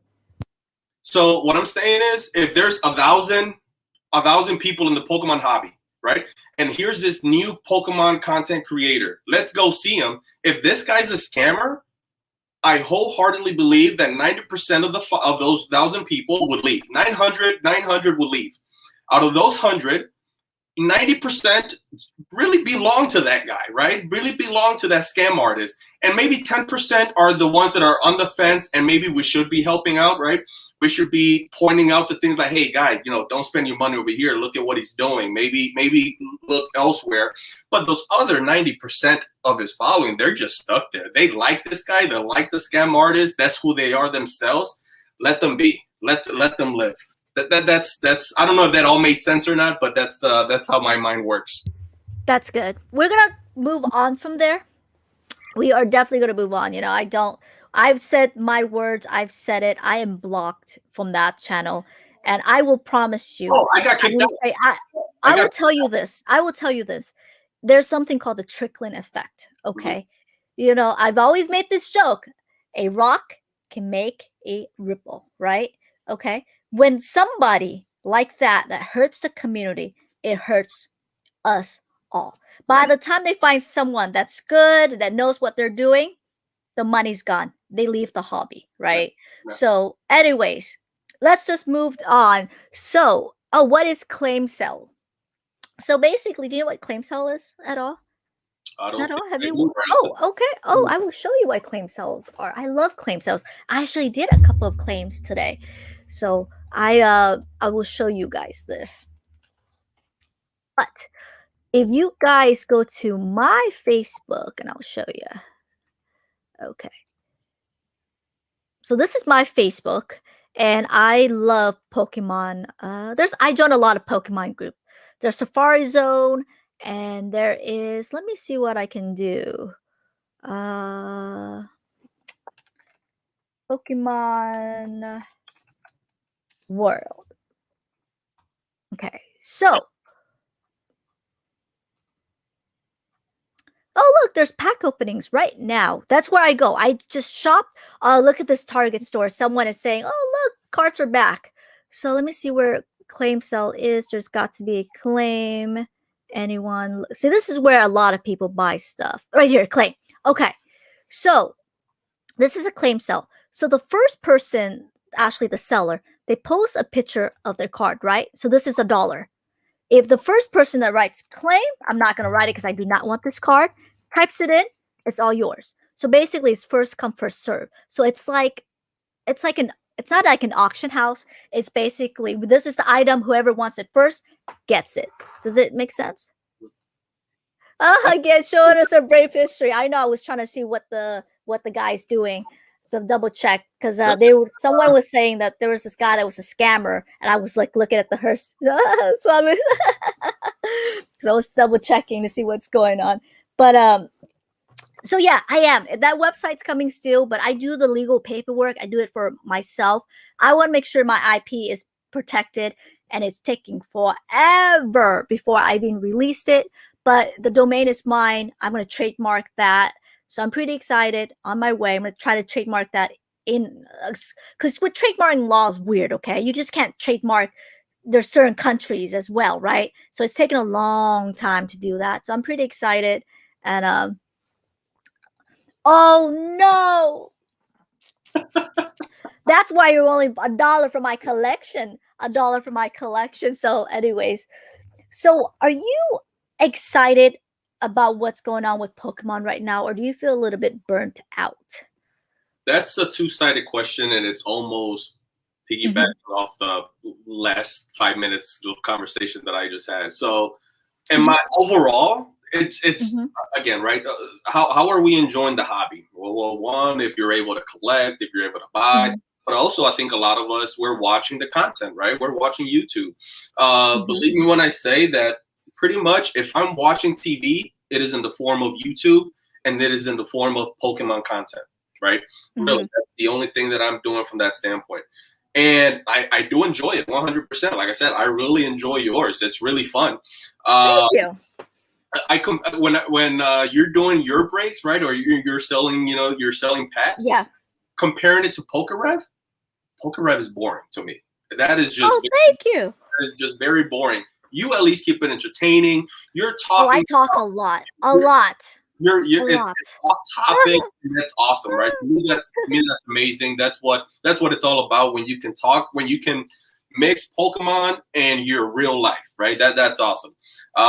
So yeah, I think I do enjoy it from that standpoint. But then you have the other side that every time I look at what's new on YouTube, right? Let me see who pulled out a new video. It's all market crash this, and should I buy into the dip? Do I buy the dip of the dip? And it's that to me. It's just like I don't even watch them. I don't even watch them anymore. Yeah. It's ridiculous. At the same time, it's also, it doesn't affect me, because how other people enjoy the hobby means me. It's going to sound negative. It means nothing to me, right? Because I enjoy the way I enjoy it. No one can tell me, no, you're doing it wrong, basic. No, you shouldn't buy this. No, you shouldn't buy that. I'm going to say kick rocks, because, at the end of the day, as long as I'm doing what I love to do, that's all that matters, right? And I just wish that in return, I hope you are enjoying the hobby the way you want to enjoy it. And So yeah, it's one of those double-sided things. You know, I there's the optimist side and there's the pessimist side as well. To be honest with you, Basic, and this is dead on honesty. I don't watch those channels, and you don't watch those channels because you're experienced, right? You. I don't need to tell you that card you should grade, right? I don't need to tell you, right? I'm just picking on Clink Clank because something I just quickly Google. I don't need to tell you you should grade that card. You can guard that card can make you money. I don't need to tell you that because you'd be like, dude, I remember that set. That set stinks. Yeah. Okay, right? But some people who are new here and they are invested in Pokemon and they want to know, okay, I do have disposable income. What should I buy? Okay. And I'm a firm believer. I don't know, right? I mean, when you said it doesn't affect you, I wholeheartedly disagree with that. I do, and I apologize. I wholeheartedly disagree with it because it's a collective, right? You need to make sure that the people that are in it, the hobby, we're all interconnected somehow, right? Someday someone's gonna buy your collection. Someday someone's gonna U-Haul this collection with $30 million, right? So, right, you want people to be in the hobby. And that's why when the whole McDonald's franchise happened, people were freaked out. People were like, no, you need kids to be in this hobby. You need people to buy. When people are leaving faster or people are burnt out by this, by terrible people that are not good for the community, I believe we got to speak out against it. We're just hurting our consumer base. We're hurting the people that love and enjoy. And that's why I wanted to do the channels, right? With I'm bringing Laughing Pikachu, I'm trying to bring Primetime in, I'm bringing Lewis in, I'm bringing Heart Gold Silver Prime in. These are the people that worked with me in the past, and it's so different back then till now. So different. That's why it brought me into the hobby, and I stayed because I started to trade, I started to open, and I loved it. I loved meeting the people. And now it's just like, wow, you pulled that. That's money right there. And when I came in the hobby, is never for the money, right? And I think it's kind of different now, where compared to someone back then, and someone that says, "Hey, I want to trade that card. That card's worth a lot of money." And back then, I guess the objective for me was very different from now, right? And to me, it's a turnoff, a little bit of it's a turnoff for me. No, it really is. It's one of those things where I'm very self-aware that a lot of my opinions can be brash, 100%. But they're just my honest opinions. And when I first started collecting, right, I never knew these prices were going up. I never knew that I was investing accidentally, right? And so today, believe me when I say, a lot of people are going to say, "Oh, that he's full of crap." I hope prices actually crash to the point where my base set unlimited box is 0, so I can open it. Because my intent when I bought this box was to open it, and all I said was, I'm going to save this for a special day, a birthday, anniversary, something, right? Something special. Maybe my kids as they get older. I'm gonna throw $800 at this box, but I'm gonna one day break it because I want to enjoy, opening this box. Well, guess what? Now that will probably never be an option because at this point it's irresponsible to do.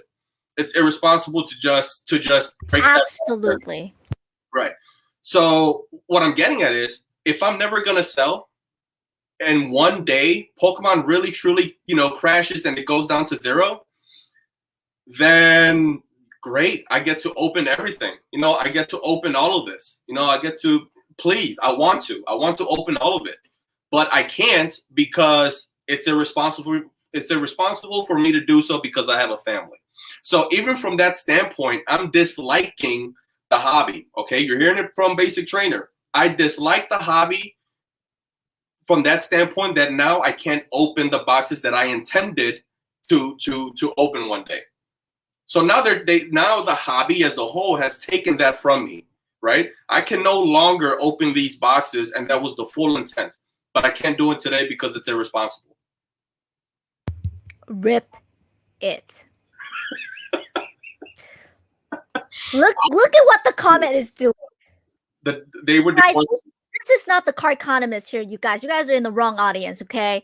All right. Yeah, we're this is not the audience. We do not try to scam people here. Flip it, rip it, and film it. What are you talking about, basic trainer? You know you open that pack, you know you're gonna get a PSA 10, all that good stuff. You know you're gonna be rich. What are you talking about? That's what box breakers are doing, basic trainer. You know? What are you talking about? What are you talking about? Get that PSA.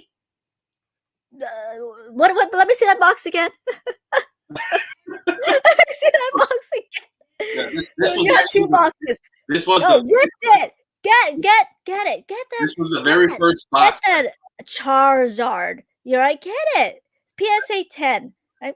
Just rip the box. Right? We'll buy into that box break.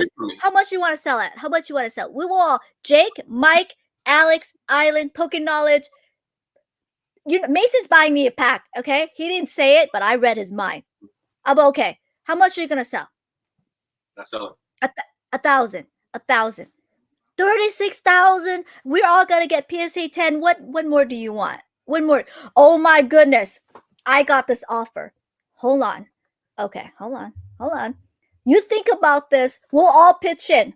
Ooh, 1 second. 1 second. I'm not ripping. I can't do it.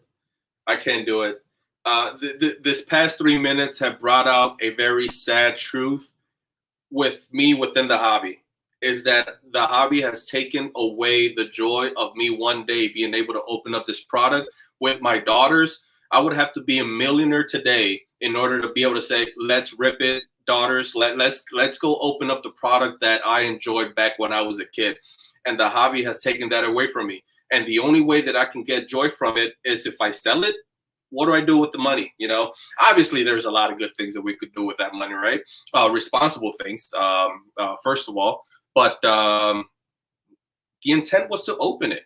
You know, the intent was to open it for a special occasion. You know, and I never foresaw that it would reach, you know, these heights. And yeah, that part sucks. That part really sucks. The slabs, I don't care. The slabs is like, oh, it's this amount. Okay, here you can have it. But the base that the booster boxes overall, I have so many sealed booster boxes that I wanted to open, and now that has been taken away from me. You open that box. I open my Vivid Voltage box. This. I bought this box for $40. I heard it's 120 now. Yeah. Double the return. I think that's excellent. Yeah. What do you think? We're trolling him, you guys. Sorry, you are wealthy, ripped it. I will take the burden from you if you want. We are totally. I could not find that. I can't find what I was looking for. I gave up. I gave up. Well, I feel incredibly glad that that you feel rich accidentally. Well, what is rich? What is to be rich? It's very subjective, okay? Now, here we go with that again. I love that word, subjective. I do talk about a lot. That's what my job do. Like, that's what a lot of people are like, this is what, well, it's very subjective, okay? For you, it's hot. For me, it's cold. Who do we know? And that's where. I have a definition for rich, and I have a definition for healthy, and I'm nowhere near that. I'm rich in my... Yeah, no, I'm not rich. I was going to say I'm rich. Yeah, like no, not at all. We have a live opening right now. Keep it sealed, Mr. Flex Game. Remember, it's just shiny cardboard. You know what? Let's talk about that. That's a great thing. And I was talking to a couple of my friends, and they're gonna be on. So I'm very excited to bring some OG PokeTubers, you guys. I'm really, really excited. I had to make several phone calls, and they're like, "You're back on it again?" I'm like, "I'm back on it again. Let's do it. You guys, I'm so excited to bring some of my old friends back on, and pure enjoyment." And I was just talking to my friend, and I was just like, I was telling them, this is like about 2 weeks ago, 3 weeks ago. They're like, Target stopped selling Pokemon cards. And they're like, really?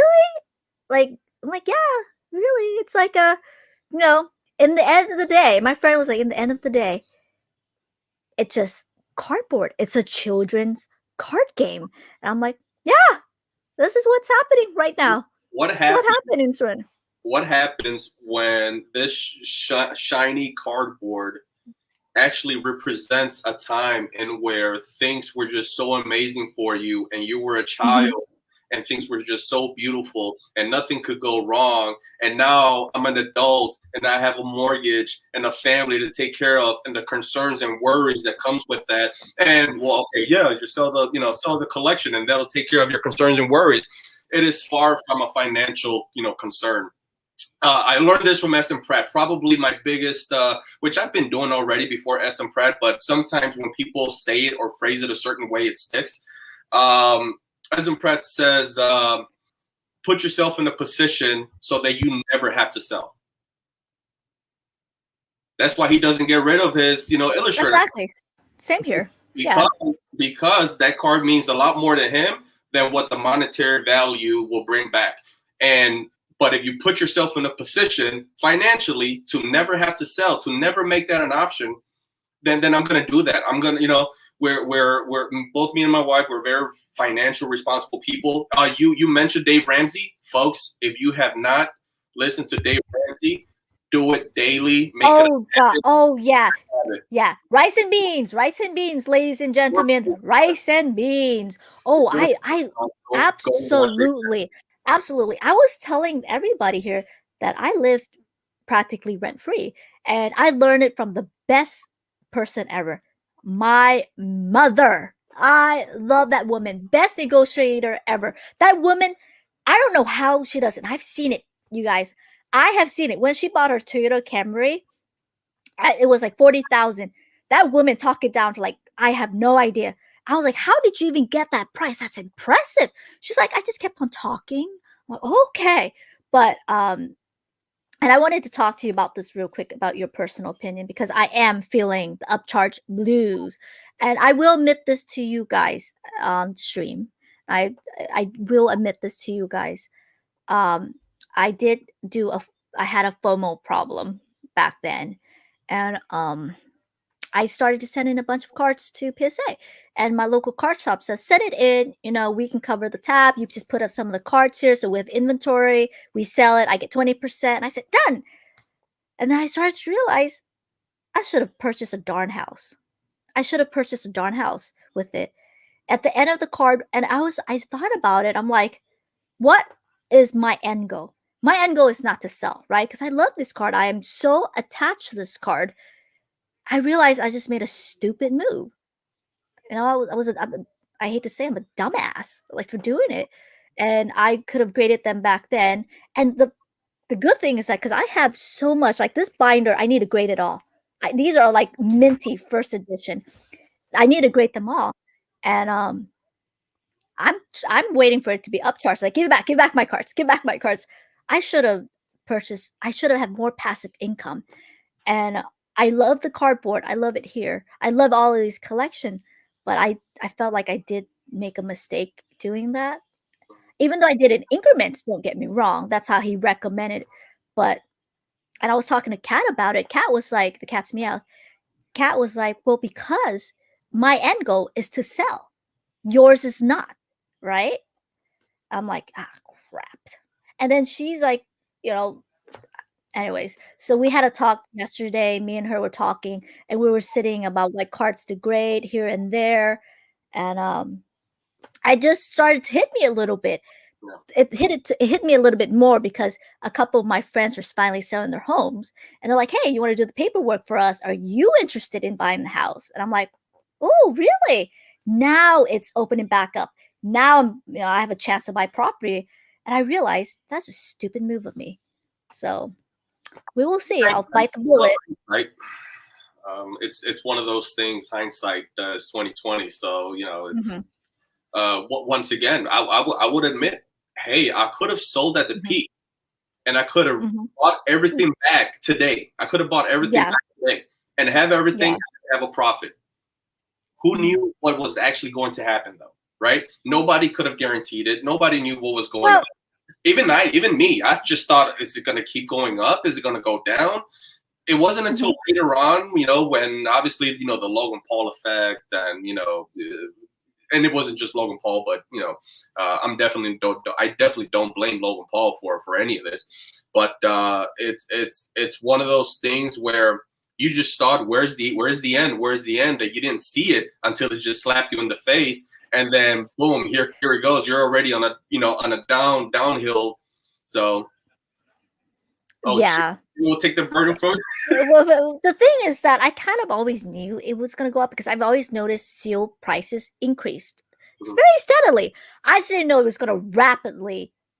No, that's what I didn't see. Because I've always noticed it. I've always kept the booster boxes. I don't know if you saw my booster box collection, but I've always kept it sealed. I've always purchased it because I knew I kept it sealed, but I've always noticed the value of the cards go down, right? But the seal tend to keep its value. Don't get me wrong, right? When Roaring Skies came out, okay, people wanted that full art shaman, and the booster box for $250. My dumbass was like, oh, I got lucky. I bought them for $100 back then. Back then, you can buy a booster box for $95, $85, $100. But then the distributor's pricing was only $60. Okay, that was the difference. Now it's $86. So, and I was like, oh, yeah, baby, this is good. Pokemon just slapped me in the face and tapped everybody in the face. Was like, guess what we're gonna do? We're gonna reprint to the worlds. Oh my lord! And that's what happened. So, anyways, I don't know if you remember that. Donate earnings to the inner city teachers in your school scholarship, build a legacy thanks to Pokemons. Maybe I should that's why I compare it. What are your thoughts on all the special Dibbly Charizard that sold for 4K? Apparently, it was sent out by mistake. I saw something like that. I did. Oh, it sold for? Yeah, I thought they sold. I thought it sold for 1,000. Yeah, I thought it was 1,000. I did not. What did they get? How did they sell for 4K? Let me know. I didn't see that sale. But never sell Mason. Never. Let me go here. You're doing it all wrong. Stop playing your employees. Never sell. Okay. Stop talking. I'll give it to you. Yeah, that's my mom. No, for real. That's probably my mom. Oh, it's almost 2 hours and a half. I want to be respectful of your time because as you know me, I can talk forever. So let me know about 15 minutes, 10 minutes in advance and let me know. We can go another 3 hours. It's up to you. PokeGal, I'm leaving it up to you. It's up to you. Probably another 30 more minutes because I do have work tomorrow and I got to drive to do other stuff. And anyways, it was really fun. I'm really glad to talk from a collector's perspective. And I'm really glad to see. Let me go here. Then put yourself in position, open box for don't wish the hobby to go to zero. Being upset the hobby for outpacing you is an odd mindset to me. For me. See, that to me, that's an odd mindset because once again, I have a family. I have 2 daughters. How can I justify opening that base set booster box or any of these booster boxes for that matter and say for pure enjoyment I should open it when really I could do better with I could do a lot better things with that money for my family, right? And I'm talking about financial security here. But we're in a position where we don't have to worry about financial, we don't have the normal financial stress or concerns because we go out there and we grind it out every single day, and then when we get our paychecks, we do certain things so that we make sure that we are not risking our finances. And because of that, we have the luxury, yes, we have the luxury to be able to say, hey, keep the collection. You don't have to keep it sealed. But that's an odd mindset, I would say, because no, I would never open it today because I would deem it as irresponsible. The value, it loses its value, and then I can't get the value back in return. I would much rather, sell that money and then have pretty much starter cars for my 2 girls when they're in high school. I would much rather do that. But to open it today, just to open it, just because that to me is very irresponsible to do. So I'm still looking for this. I'm pretty sure that's a fake. There's no way some idiot bought it for 4K. Oh, how are there let me double check. There's no way. Oh, if some idiot bought it for 4K, there's probably a hope that someone will pay $30 million. Okay, this has to be. Yeah, that's not has to be fake. That's not real. No way. Okay, this seems like to me. Okay, this is trolling. Okay, this is trolling. Do you remember when? You probably don't know what I'm talking about, but my brother wanted this. Okay, I don't even know what it's called. Okay, I forgot what it's called. It's like Gen Force RX graphics card or some baloney like that. I don't know. Okay, he wanted for his birthday. He said, "This is the darn thing I want," and I'm like, "Okay, it's a graphics card. How bad can it be?" And then I looked at it. It was going for like 10,000, 30,000. I quickly Google it, and it was a bunch of trolls just basically shill bidding. So I think this Mason says it looks real to me. Okay. Well, Yeah. Look. Here's one perspective. When you're the first on the market, right? If this guy sends it off to PSA and is the first on the market to get his PSA 10, BGS 10, special delivery Charizard, he might get more than 4K, and it might be, it might be legit. I mean, remember when you get the first shiny Charizard or what have you, and you're able to get that first one on the market, PSA 10, whether that's a special delivery Pikachu, even though some of those were also, fake.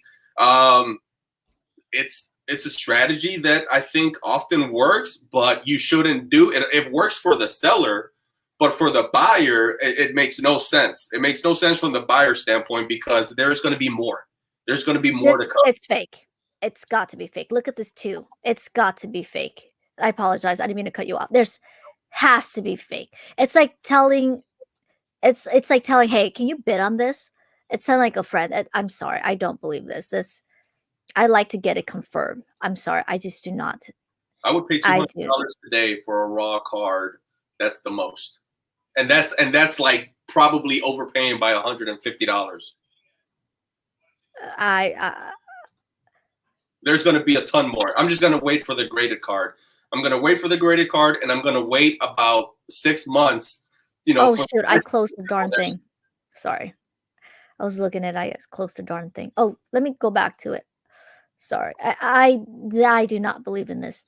This is probably guru shield bidding or something. I do not. If you look at it, this guy has a bunch of twos, right? And he's like, no, this is not real. I don't think this is real.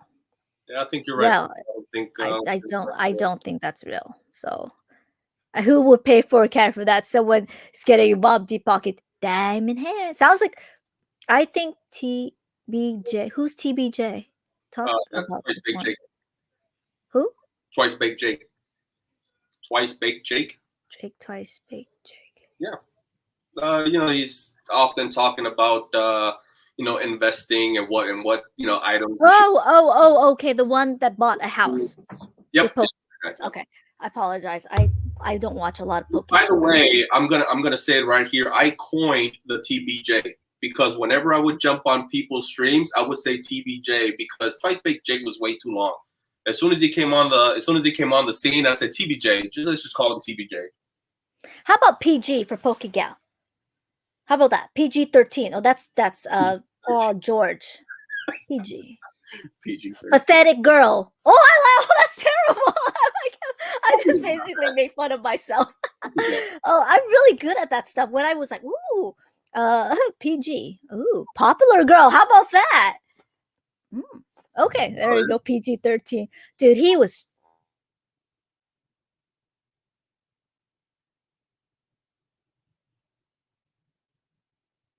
Oh, you still there?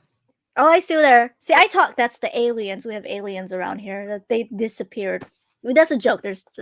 But PG-13 turned into Pandemic P, and I thought they were going to win the game, but no. Of no PokeGal, you're rated R. What a phrase to freeze on, really? PG guaranteed. I like that. I really, really like that. Looks fake to me. Mason says it looks real.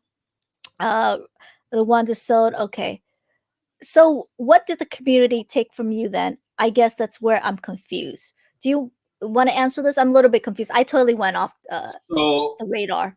So okay, to be fair, I'll answer this question. Okay. It's one of those things. So if you go back to when I first started, right, there really wasn't a community, right? You had the gem and Pokemons and whatnot, but even then it wasn't really a community, right? Like there is today. And through the hype, and I think here's the problem. I was naive, right? I was naive, and I could not foresee the value in these items long term, right? So that was my fault. And because I didn't see that, and because the growth, actually happened, then now I'm stuck. Now I'm stuck, with items that I love, but now they're worth so much that I can't open them, right? Because again, that was the intent when I first bought these items. So take from me, it feels that way. Again, it's my own personal opinion, and I'm okay with that. You don't have to agree with me. It's my own personal opinion because I feel like back in the day there was really no one around, right? You had core guys, but you didn't have groups, you didn't have communities like there are today. Look at how many PokeTubers there were 7-8 years ago, a decade ago, non-existent. And so today you type in Pokemon and you get hundreds of them. So again, I was naive to believe that this hobby, which I didn't even consider a hobby as a community, it was just my hobby. I was naive to believe that this never had potential. And it turned out, again, accident. It actually did. And now I'm kind of stuck. Do I sell? But again, once again, I am very happy with my situation overall. Don't get me wrong, because again, due to the way me and my wife manage our home, our home is our business, and we put ourselves in a very good situation. Like SM Pret says, put yourself in a position to never have to sell, and I am thankful for that. At the end of the day, I am thankful for that. I get what you mean. You're right. Everybody has different opinions. I get what you mean, right? To me, I will tell you guys something. I'm looking straight at the camera. It's gonna be an absolute lie if I would say I would be perfectly fine if this goes to 0. Absolutely lie right now to you guys. Okay, I'll be sad, to be honest with you. I'll be very, very sad. I wouldn't be sad because you know what? Oh, I'm sorry to cut you off, but I have to throw this in. No, tell me. You know why I don't feel sad or feel back at the peak, right? I think someone else's stream, it was PokeNav, that one guy that PokeNav just had. He said that it was a 50,000 or 60,000 base at unlimited, and I was going off of eBay. I only saw 36,000. But at the end of the day, those are unrealized numbers for me. Why? Because I've never sold, right? It can only be realized by me selling. At this point, really, right, the house can burn down today and there's no value there, right? It was unrealized gains because I never sold. So because of that reason, I don't feel like I have X amount of money because of these collectibles, right? I still don't see that within me. And maybe that's my problem, right? Maybe I have to be able to rewire my brain, but I don't see X amount of money sitting here. I see it right on eBay. I see it on YouTube. I don't see those numbers because they're not realized. They're only realized until I sell, right? The profit on my home is not realized until I sell it, right? And then tomorrow it can take a dip and it's worth half of that. And well, because I didn't realize it yesterday, but I realized it tomorrow, well, I only got half of that money and it is what it is. But it's unrealized gains at the end of the day. I understand what you mean. I getcha. But just be very careful because there is monetary worth, right? When just don't make sure not to have that mindset, because sometimes I do have that mindset where I go, oh my God, I don't protect this, right? This is actually, even though it's cardboard, it is asset at the same time, right? So I need to realize I got to make sure to have some type of protection against it, right? Just to make sure I get it. Just because you don't hold the money or not sell doesn't mean it's not there. But I get what you mean. I do. I get what you mean. Thank you. let me go. I said thanks for the question and clarifying it. I was like totally spaced out because I was looking at the Pikachu. Now I got what you mean. Thank you for that. We were just playing, of course. I think it's awesome. You want to treasure opening the box. That's a really great that you have an option that's worth something. Exactly. Exactly. I bought to collect the cards. The money was gone as soon as I spent it. Let me go here. Yeah, definitely totally reasonable to want to add to old school moment, but I'm personally thankful for nights like tonight that 2000 exactly. Exactly. Exactly. Oh, he wants to ask, would you rather be opening the box right now if it's worth 100 on here with us and PokeGal talking? Ooh, that's a good question. Oh, if it was worth $100? If it was worth $100, that means I would probably have a couple of them. So yes, I definitely would. And it would.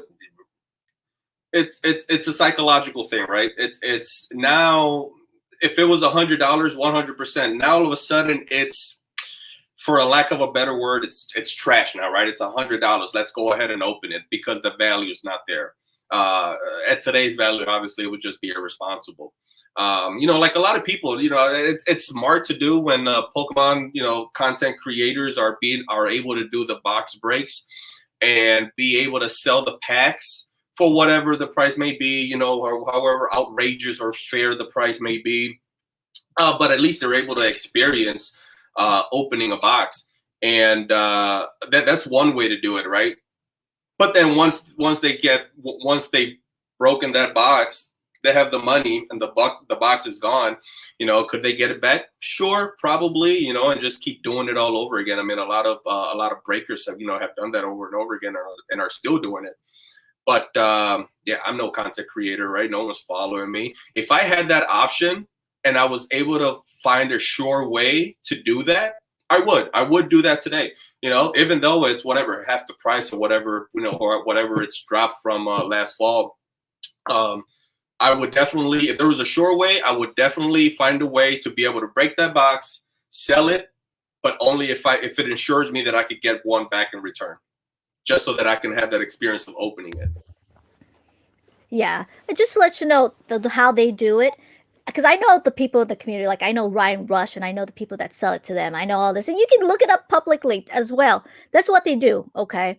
And some of them have reached out to me and tried some of the boxes. And until I did my research, I go, oh, I see what you did there. They just basically buy a box, let's say for 10,000, let's just say 15,000, okay? They do the box break, they'll profit like straight up, they'll double it. And it's a recycle. It will only end when people don't get enjoyment. Okay, but let's say they do have that money and they want to enjoy. No, good for them. Okay, but for the people that are in it for the wrong reason, like the guy that paid 1,000 or 600 to make the profit, when he realized, and I can almost guarantee you, that guy is not going to come back in Pokemon right away. He might come back later on. But for $11,000 in debt, I don't think that guy's going to come back in Pokemon anytime soon with that story that I just told you guys. And they're going to leave when they see I'm not making my money. They'll leave. They will leave. And I do. I'm going to ask you one last question because I need to find the giveaway box, which I cannot find. What do you think about perhaps when the slabs come back? Do you think it's going to be saturated? Do you think it's going to go up and down? I'm going to let you have the full floor so I can find my giveaway box because I'm going to limit down you guys 15 more minutes. And I think we are going to call it. It's almost 9 o'clock. I'm going to let you know I'm going to find that giveaway box. And let me know what you think because I can hear you. All right, no problem. Here.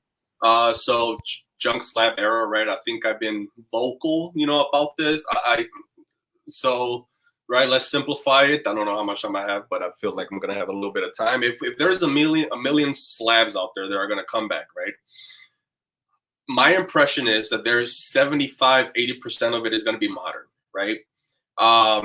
There's definitely gonna be vintage, but and Jake, I asked you this question because I've got 21 starters, unlimited, and I took track. I actually jotted down what 7, 8s, 9s, and 10s the pop reports for those cards were: Bulbasaur, Squirtle, Charmander, Pikachu. And since then, like, they have not grown. Like the 9s, 10s, 10 for Charmander has only gone up 150, less than 150.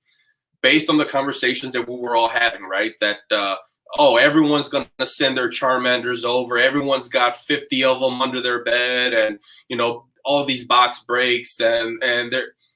Well, when I jotted this down, this was back in November, and it is now June, and only 150 tens have gone up, and for a total of $6.99. Now, this was 3 days ago. $6.99 tens and PSA 10 Charmanders, unlimited. To me, that's a very low number compared to how many people in the hobby there are and how many people would like a Charmander for their, you know, for their first time.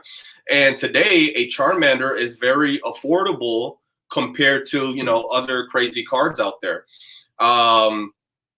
So yeah, it's one of those. This junk slab era, I think, would be good for the hobby because there's going to be a nice entry level for those people starting out. Because yeah, the people that are going to lose out are the sellers, 100%. Right? Those people that thought they were going to flip because Charizard, you know, Unlimited 9 was, I think Jake called it, I really don't know, 7K. Well, guess what? It's not 7K anymore. And so if you send in your Charizard thinking it was, you know, 7K, especially if you went and bought, you know, Charizards and you bought premium prices to go out there and grade them, then the seller's going to lose, but the buyer's going to win.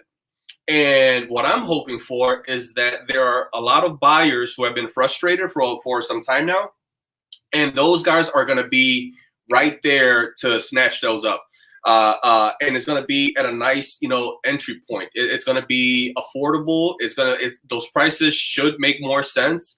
And I think it'll bring more interest because in general, I think when you're able to collect, when you're able to contribute, right, when you're able to have your collection and grow it, that only does positives. I don't think it's a negative. And then, yeah, one day those people might sell off, right, at the appropriate times. But if you can't contribute, right, if you can't buy in, then it's one of those things that if you can buy in, you're not happy in the hobby. If you can't contribute, you can't be happy. If you're not buying something, whether that's modern, vintage, whether that's slab or sealed, it's not really going to be good for you unless PSA keeps grading harshly and makes more nines, really seem to be doing. Yeah, so right, that's another factor, right? What you're going to be getting. So yeah, I don't foresee 10s coming out, right? I don't foresee even 9s. I think are going to be, you know, hard to get.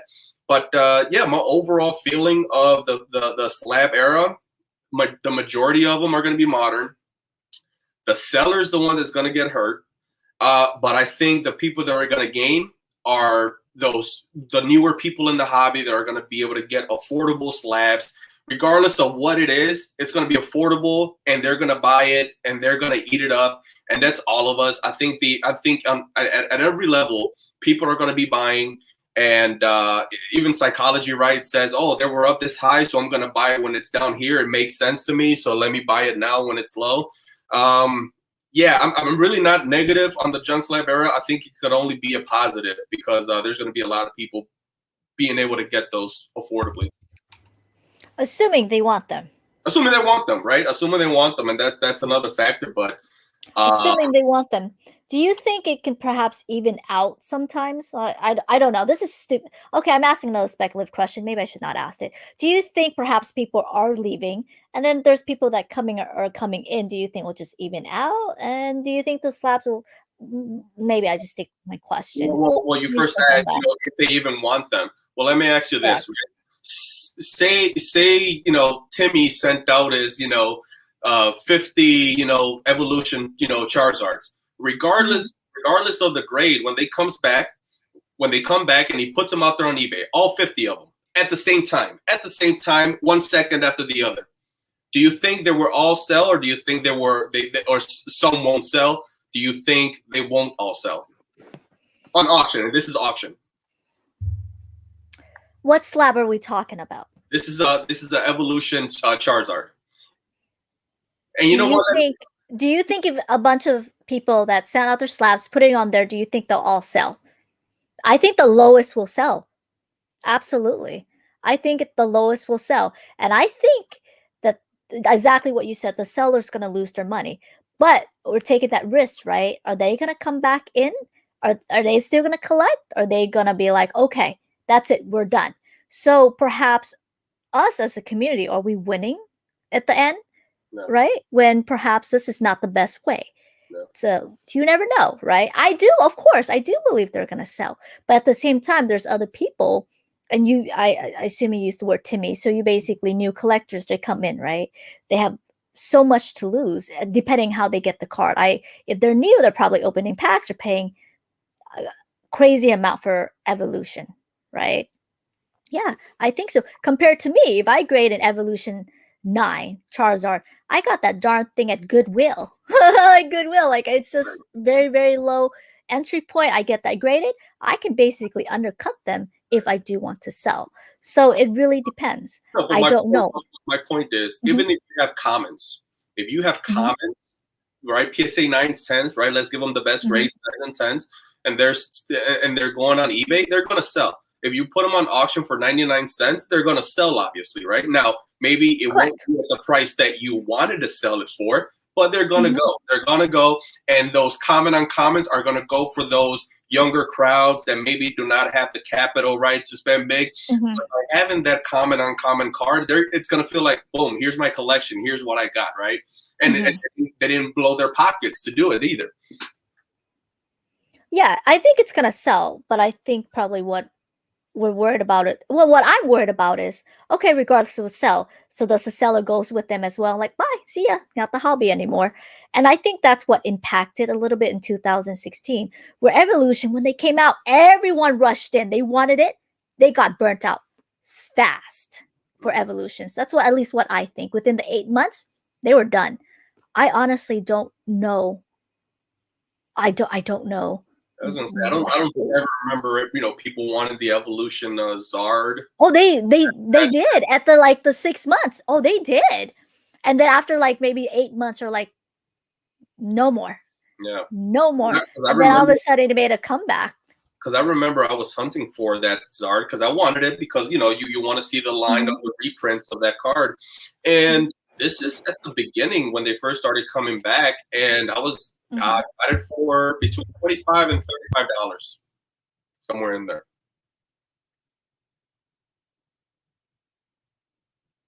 Ooh, those chances, are those unlimited? Oh yeah, check this out.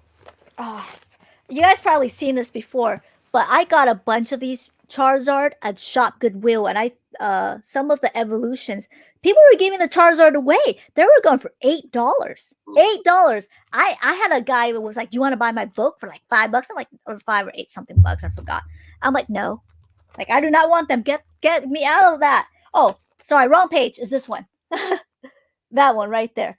I remember. And I have not even touched it. I've not even touched my Charizard yet. Will I grade them? Who knows? Yeah. Like based on unlimited Charizard, I bought about 2 pages worth of unlimited Charizards. I went to a shop and there were, I think, $3, $4. I bought them all. And just because it's like, wow, it's Charizard. Like, I never pulled Charizard as a kid. That was just because I found out later because I never opened base set booster packs. It was always Fossil and Jungle. And so, yeah, when I saw that those 2 pages of unlimited Charizards, I bought them all. You guys, I think it's at the 3-hour mark. It's at 9. That means I have to do the dishes. I have to cook anything. I'm going to set up the giveaway. I want you to pick a hashtag, and I'm sure you know exactly what I'm talking about. You know what? Let's do a hashtag Bulbasaur. Bulbasaur. Okay. Let me type that real quick. I'm going to, got to make sure to log in the channel. Okay. Sometimes I forget things. Do not type it in yet, guys. Do not. I learned that I have to log into the thing. And I'm going to make sure to give you final thoughts. And by the way, thank you so much for coming on. I've learned a lot. And it's really great to get a collector that just kind of hoards like I am. Thank you for having me. This was awesome. This was awesome. Oops, my thing just kept dropping. Okay, I'm going to let you go. Actually, before we do that, I want to let you go with final thoughts. And Okay. floor's yours. Okay. Final thoughts. It's Pokemon. You know, we all love it. It's one of those things that, at least for me, again, it means a lot because, you know, I've lived a good life, you know, so far, you know, and I intend to live, you know, 60 more years. But there's something about my childhood in the 90s, and maybe other people can relate, that it brings, it was just pure joy, pure goodness, or at least that's how it felt, you know, when you were a kid. And now as an adult, right, you are filled with concerns and worries left and right of things that you need to keep your eyes on. And that's why, you know, Pokemon means so much to me, is because it takes me back to something that is just very genuine, right? And in general, and I hope I didn't offend anyone, you know, in the chat. That's really not my intent, but I am very honest, and I'm very opinionated at that, you know. But I hope that my hope is that everyone is able to enjoy the hobby the way they want to enjoy it, right? And I understand that maybe in the past year, including myself, you know, that's been taken away a little bit. You know, we haven't been able to purchase, you know, as often as you like. Prices have gone up. No modern product, you know, on the shelves, and, you know, other ugliness in the hobby. But my hope is that that can get fixed, that will correct, and everyone is able to enjoy it the way they want to enjoy it. Pokemon means something different to every single person. It's not the same. And I just hope that if you're in the hobby, is able to bring the same amount of joy, even after everything, you know, that took place today in this chat tonight. Really, there's nothing but joy that I get out of these items. And I hope that everyone is able to get the same amount of joy, if not more, from the hobby, regardless of how that's being done. Thank you so much. I'm gonna add to the stream. By the way, basic trainer, don't do it yet. Don't do it yet. I learned that you have to log into the thing. I have not logged into the thing, and hopefully I muted myself. Let me know if there's an echo, because I stink at this stuff. Basic trainer donated to EV Hero. Oh, I just want to let you know real quick. I don't know if you were there, but I did some pre-orders for EV Heroes, right? And I work directly with a guy that does Japanese distribution. So I did some pre-orders and with him, and I do my live breaks. And he said, "Oh, on your way, come and pick it up." And I'm like, "Cool." And he said, "Oh, but there's a price increase." And I'm like, "Okay." Like if you think a price increase, you're like $10, $15, right? Because it adds up when you order like 50 bucks, or it adds up. Yep. Guess what? Each box that he said to me, each box that I came in to get them, he said $220. That is nuts for the first week. And later on, I talked to him. I said, "Dude, you lost me as a consumer, straight out. $220, like, get real." He goes, and then later on, he goes, "The reason why I was charging $220 because people were paying $10 for these." I'm like, "Well, not my audience." So. And anyways, but you guys, so it is stay here for the opening because you sponsored both packs. So you guys just in the chat, Bulbasaur, if you guys want to enter the giveaway, remember it's a giveaway. I pay for the shipping. Let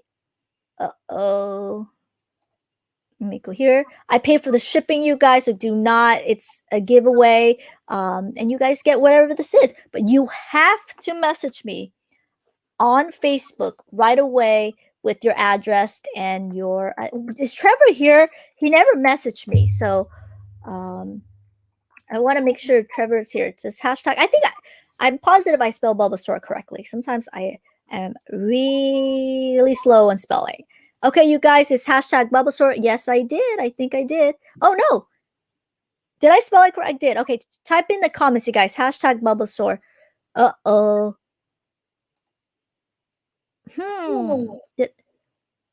Is there an echo? Do you hear an echo? I don't know, right? No, you're okay. Okay, good. Where is this Bulbasaur thing? Let me refresh it right away. Uh-oh. Okay. Hashtag. Oh, maybe did I put the wrong one? It could be me. Oh, 22 entries. Okay, it's me. It's the computer. Okay, you guys. I'm gonna give it another 10 seconds. And by the way, thank you so much for coming. Add me on Facebook, by the way, and we'll talk in there because we will talk and we'll keep in touch. And I want to perhaps do some another podcast of just collectors who's been in the hobby for more than 10 years. So that's my goal, right? So that's my goal. And you guys, just to let you guys know real quick, from now on, all these podcasts and all of what I'm doing, July is just collectors, right? So no box breaker, no, just basically people that have been in the hobby for more than 10 years. So I have a great lineup coming up. I got Lewis, I got Heart Gold Silver Prime. I got Laughing Pikachu. I'm trying to get Ryan on. I made lots of phone calls for these original PokeTubers. I'm trying to get them on. So I'm pretty excited for that. And I do believe from the collector's perspective, it is extremely important because we do understand the demand of the card or whatever it is. I do believe that. All right, you guys, good luck. I'm going to stop 23 entries draw. Pokenomics has I see a lot of Jake on there. I see a lot of Jake. Pokenomics has entered. Oh, wow. Oh, Hefe. Oh, my goodness. Oh, that means he loves the Clippers now, right? That gave him luck. This is his second time winning. Congratulations, Hefe. Stay on for this, okay? Because you purchased this. Stay on for this. I got your address. So good luck, Hefe. Let me move this real quick. There, where is he? Let's go. Exactly. LeBron. Now they're talking. Do you like LeBron James? Opinion, you guys. Don't attack him. Do you? Rigged. I do not like LeBron James. I don't. Oh, you don't. I don't. Do you know he was rated the most hated NBA player? I think yesterday it came on. You believe it? Why do you? I'm just curious. Why don't you like him? I'm just curious. Do not attack him. It's all opinion, you guys. LeBron the GOAT. So I'm from Chicago, right? I'm originally from Chicago. And so you like the Bulls. And obviously Michael Jordan is a big thing in Chicago, right? So when you want to compare LeBron James to Michael Jordan, oh, nice. Nice. There you go. Your favorite. And he's doing the things, to earn the name of LaFlop James, and and he's always flying. And to me, that's just not what Michael Jordan. He doesn't epitomize Michael Jordan. He's not that. He's not great. Now, let me tell you this. LeBron James is arguably the most talented basketball player to ever play the game. It's probably not even an argument. Right, but as far as a legacy, it's MJ hands down. It's MJ hands down. That's true. I know nothing about basketball. I just basically agreed to both of the experts. But I do like MJ. I listen to here and there. I am learning about sports cards to invest. Am I doing a terrible job? Absolutely. But anyways, Hefe.